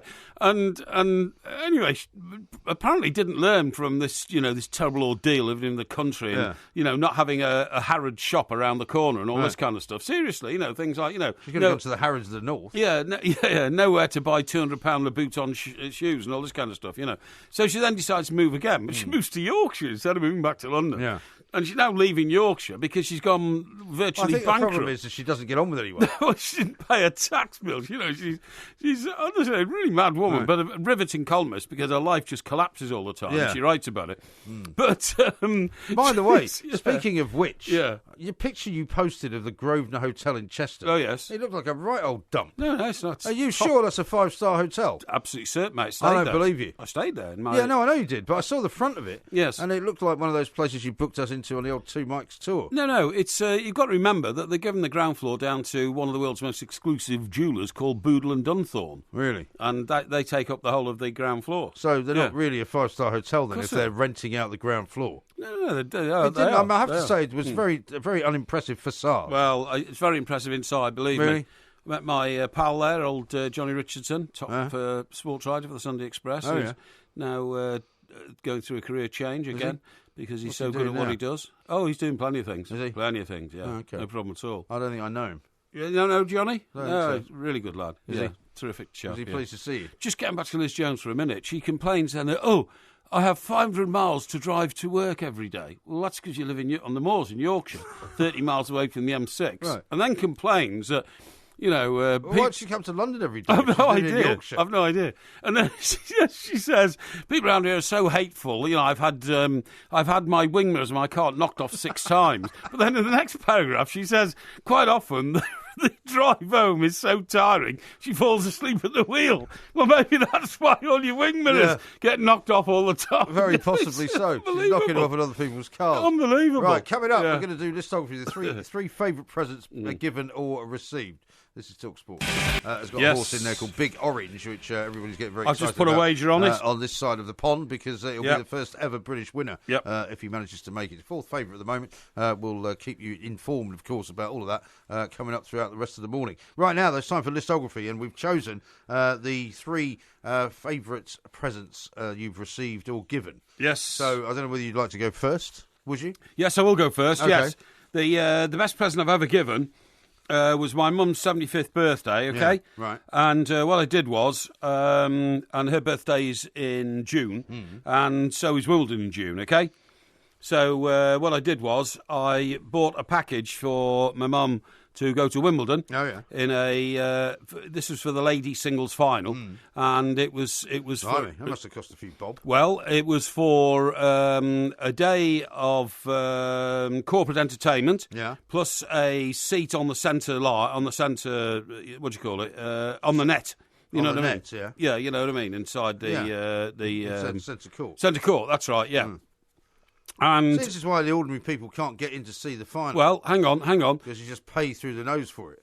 Now, obviously, at 75, I couldn't expect her to go on her own. No. So I thought, well, she'll Why go. did you go with her? Because I was in South Africa at the World Cup. That's handy. So, yeah. So, anyway, so I said, look, I tell you what, Jill will go with you. That's my younger sister. Yeah. But then I thought that's a little bit unfair that, I'm excluding the rest of the family. So I then actually bought the same package for my other sister. Well, how many of these seats can you get hold of? I mean, what time of year was this? And my niece. Oh, this was about April. Right, okay. Yeah. And in fact, I saw an advert, believe it or not, in a publication saying, centre court, and they graded the prices, semi-final, final. I thought, might as well go for final. So I bought 4. For all the female members of my family, my 2 sisters, my niece and my mum. Right. And they had the most brilliant day out, and they still talk about it now. Ah. It's like almost as if there's a plaque on her wall saying, my son Michael did this for me. Maybe you could get that for her next birthday. A plaque with your name on it. No, there is a plaque there. It's a picture of them on the day out at Wimbledon, and it's a fantastic family memento. Very, very hugely expensive, but I don't want to talk about that because, of course, it's for my mum. Yeah.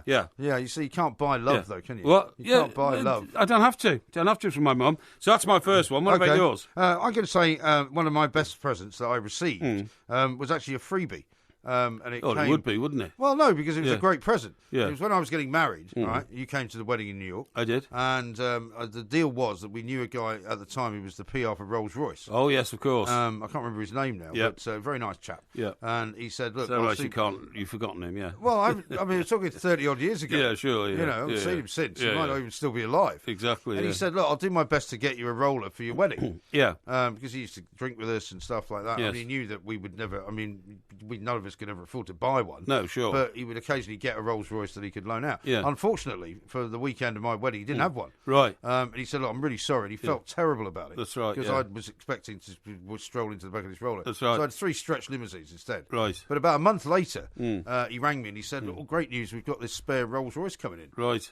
He said, you can have it for the weekend. Lovely. And I said, fantastic. It was a Silver Shadow. Yeah. A Silver Shadow 2, I think it was. Right. And... I took it down. We had to, funnily enough, go to somebody else's wedding down in Philadelphia. Lovely. And I drove it down there. Wow. And arrived to see a lot of my ex-wife's friends from college and stuff. Yes. Who all thought it was my car. Right. So I did a bit of a sort of parry with it. I just pretended it was. Yeah, exactly. Why I not? didn't tell them it wasn't. Exactly, But yeah. the best part about it was that on the Monday, when I was due to take it back, and the headquarters were in New Jersey, it was in the midst of the whole Mike Tyson affair. Right. And it was the incident where he'd smashed his car into a tree. That's right, yeah. And he was appearing at court in New Jersey. Right. Somewhere near Summit, New Jersey. And I said to this guy, Reg, I think his name was. Yeah. I said, well, I'll bring the car Wasn't back. Reg Varney, was it? It wasn't Reg Varney. I said, I'll bring the car back to your guys in Jersey. I said, but can I just use it in the morning? Because I've got to go to Jersey for a press conference. And I'll take a cab back. And he said, yeah, fine. So I appeared as all of these photographers were outside the court in this Rolls Royce. And they thought it was Tyson. Yeah, exactly. So they all started sticking the cameras in, taking pictures. Yeah. And I very nonchalantly got out and parked the car, got out of it. And they were like, oh, no, it's not Mike Tyson. Who are you? I said, I'm Mike Graham. And I work for the Times in London. And this is my company car. And they all went, really? Yeah. Wow. Really? And they all believed it. That's brilliant. It was great. That's brilliant. That was a great present. Excellent. Good. Now, my second was a present I received. It was when I was 11, and I got my bike. My first proper bike. No, it was brilliant. It was blue and white. Yeah. It had a very distinctive sort of double crossbar. Was it a racing bike? No, it wasn't a racing bike. I was only 11. I didn't want a racing bike in those days, but it was such a beautiful bike. It was the frame was blue and white. The mudguards were like white. Did it have any gears? Yeah, it had gears. Three, I think it had 3. Yeah. And had a little switch on the handlebar that you changed the gears on, And I loved that bike, and I kept it far too long because obviously you have a growth spurt around about sort of 12, 13 well, or most something like that. do. Exactly, yeah. And I, the saddest day of my life was when I realised it was too big for my bike because it was a beautiful bike. I loved it. And then I got a bigger bike, which is a rally bike, but I never liked my second bike as much as my first. No. I think your first bike is always your first love. I think my first bike was from Brick Lane Market. Oh, was it? Yeah. Wow. It was about 10 quid, I think, at the time I paid for it. It was a racing bike. Yeah. But, all right, my second one is my grandfather's pocket watch. Oh, yes. Which was given to me by my dad. Really? You still got it? I think I have, yeah. You think you have? Yes. So it means that much to you. You haven't got a clue where it is. Yeah, well, it's not that I haven't got a clue where it is, but I'm pretty sure my mother has it, actually, at the moment. Oh, I see. So you haven't got it. You have to remember that some of the things that I used to own ended up on a bonfire from my former marriage. Yes, but not your grandfather's watch. Well, I don't think so. No, I don't think so. So this means so much to you, you've actually forgotten where it is for the last 10 years or That's something. not true. Well, it is, No, clearly, if you don't know where it is. I'm pretty sure she's got it. Couldn't have been that valuable to you. I'm pretty sure she's got it, but it was a beautiful, solid gold pocket watch, which was given to my grandfather when he retired from working for the railway. Right. Back in, sort of sometime in probably the early 50s. Yes, yes. Beautiful, Roman numerals on the face. Right. I actually got it fixed so that it would work properly. Yes. And wore it once in a while when I had a waistcoat. Right, okay. And it meant an awful lot to me. Yeah, yeah. So thank you for trying to point out that I don't care where it is. It's just that some of my belongings are in disparate places. Unbelievable. Anyway, that's my second one. Okay, unbelievable. Now, my third one was for terms of family unity. I have two brother-in-laws, and one of them had a landmark birthday quite recently. Oh, yeah. And this is the guy with the automatic awning.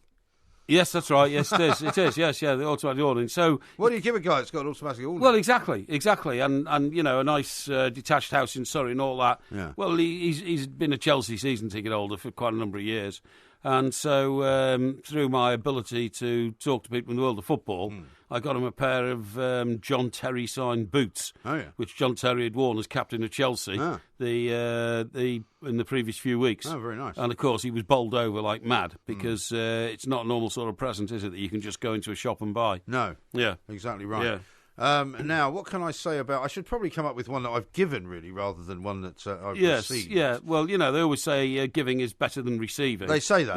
But you can't seem to work that one out. No, I don't think that's right either. No. I think actually receiving is far better than giving. Although I do extract a lot of pleasure from giving. Yes. I do... one of the things that I gave that I got a great deal of pleasure from was getting my parents on the QE2. Yes. Excellent. Getting them upgraded to that's good. To a beautiful sort of stateroom. Yeah, because otherwise, there's not much point going to the QE2 if you're going to be trapped down below. I totally agree. In a little cabin, I totally agree. And they had the time of their lives coming from Southampton to New York to visit me when I lived there. Yeah. Because, again, it was something that I could buy them, but then I could get them a better deal. Yes. And they got upgraded, and they had this stateroom, which was beautiful. A big double bed and a television, windows looking out onto the Atlantic and all that. Yes. So I would say that was probably one of my finest gifts that I gave. Well, I mean, that's similar to the Wimbledon scenario that I gave my mother. Not probably as expensive, but certainly... exactly. But you're right. I mean, giving is much nicer than receiving. Yes. I mean, people say to me now, for example, what do you want for your birthday? I can never think of anything. No, exactly. Of course my daughter bought me a watch for my birthday this summer, which was such a surprise and such a great present. Yes. That I was bowled over by it. I thought it was brilliant. But I never really... There's not much that I want. No. Well, the Christmas now is just a terribly stressful time for our family because nobody knows what to buy each other anymore. And so what you go for now I've found, you go for event-type things. Yeah. So, for instance, last Christmas, I bought one of my sisters and brother-in-law a weekend stay at the Ritz in London. Yeah. Because I know they like coming into town to go to the theatre and that kind of stuff. You know what I mean? And that's what you have to do now. It's no good... But even that's sometimes troublesome. I mean, my sister, for example, bought me a £100 gift voucher for the Savoy. Right. About 5 years ago. Okay. And I've never spent it. Well, why not? Because I put it in a drawer, and I don't go to the Savoy. It must expire at some time. Well, I think it does. I think it has expired. Yeah, I think it probably has. But you could spend that in the American bar, couldn't you? Yeah, just go in there and drink. Yeah, absolutely. But it's not a place I go very often. You know what I mean? You should have made a mission to go there. Well, I should have done, but it didn't work out that way. What's the matter with you? Well, it's the matter with you, wasting presents like that, honestly. I'm going to see if it was a Holiday Inn, you wouldn't care. Yeah. Now, how about this for a story to end the show on, right? Okay. Do you like the smell of newspapers? Yes, I love it. I love them too. The ink, of course I do. There's a story here, which is in the Independent, which was tweeted to me earlier on in the day, about a thriving online community for men and women who admit to being turned on by the smell, feel and sight of newspapers. Yes. Isn't that weird? Well, I'm not sure if it's weird or not. The first time I realised I loved the smell of newspapers was when I was delivering newspapers. So as a 7 or 8 year old kid, I'd walk into the paper shop and 5:30 in the morning after the paper's been delivered. You've got to remember in those days it was very wet ink. It's not wet ink anymore, but it was in those days. It was. And the gorgeous smell The smell was incredible, of the paper and the I remember ink and taking the woman that I later married to the back end of the Daily Mirror building when we were living in London. Yes. When we were like 18, 19. That's right. And showing her them loading the papers onto the back of lorries. That's right. And saying to her, I'm going to work there one day. That's right. And you did, yeah. Little did I know, not only was I going to work there, but they were going to fire me as well. Yeah, well, exactly. Of course they would. Anywhere you worked, you get fired. Yeah, exactly. Yes. Yeah, but we haven't been fired from here yet. Not yet, anyway. Yeah, well, yeah. This is Talk Sport. It's yet to come. We are the two mics.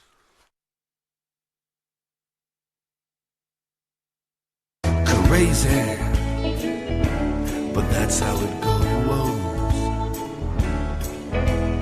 Millions of people living as hoes. This is Talk Sport. We are the two mics. It's Ask Porky, of course, tomorrow. So if you want to start getting your questions in early, you might find that you've got more chance of them being answered. Indeed. Because they'll be top of the list. Yeah. And then, of course, we've got a Porky quiz coming up at the end of the week, which will be Thursday. Yes. Going to Friday. And then it's going to be countdown, really, yes, as we were saying earlier, to the American election. It is, We're doing a 1 to 6 special Tuesday night going into Wednesday morning, which is going to be very, very exciting. Well, a couple of people moaned and groaned about that guest that we had, saying he was obviously a lefty Clinton supporter. Well, he is a Clinton supporter, no question about that. But we normally interview John Labitilio, who's actually a Republican. That's right. And I mean, to be honest, at this point in the game, it doesn't really matter. No. We will get loads and loads of different views and opinions. Indeed. But we're sadly out of time. Don't forget to come back tomorrow for another sparkling, as fizzy as a bottle of champagne podcast from the two mics. You've never worked for a broadsheet paper, have you? Yes, I have. Point that out. Yes, I have. Have you? Have I? Have you? No, you haven't. No, I don't think I have. You've never worked for a broadsheet. I could have a relationship with an orangutan without a shadow of a doubt. You haven't heard of Howlin' Wolf? Well, kind of, but I thought he was a wrestler. Well, you suggesting you're now in the same area as Kant. Excuse me. Immanuel Kant. Oh, I've never heard of him. I'm sorry about that. Rather shocked me, though. I thought you'd lost the plot there. No. And Rob says, Porky, you should pour the sachet milk into your mouth and then stick your head in the microwave. The cake would then form in your mouth. That's a good idea. That's very cruel, Rob. And then you know what would happen if a human being stuck their head in a microwave. Well, you wouldn't be able to speak for a while, which would be quite good, actually.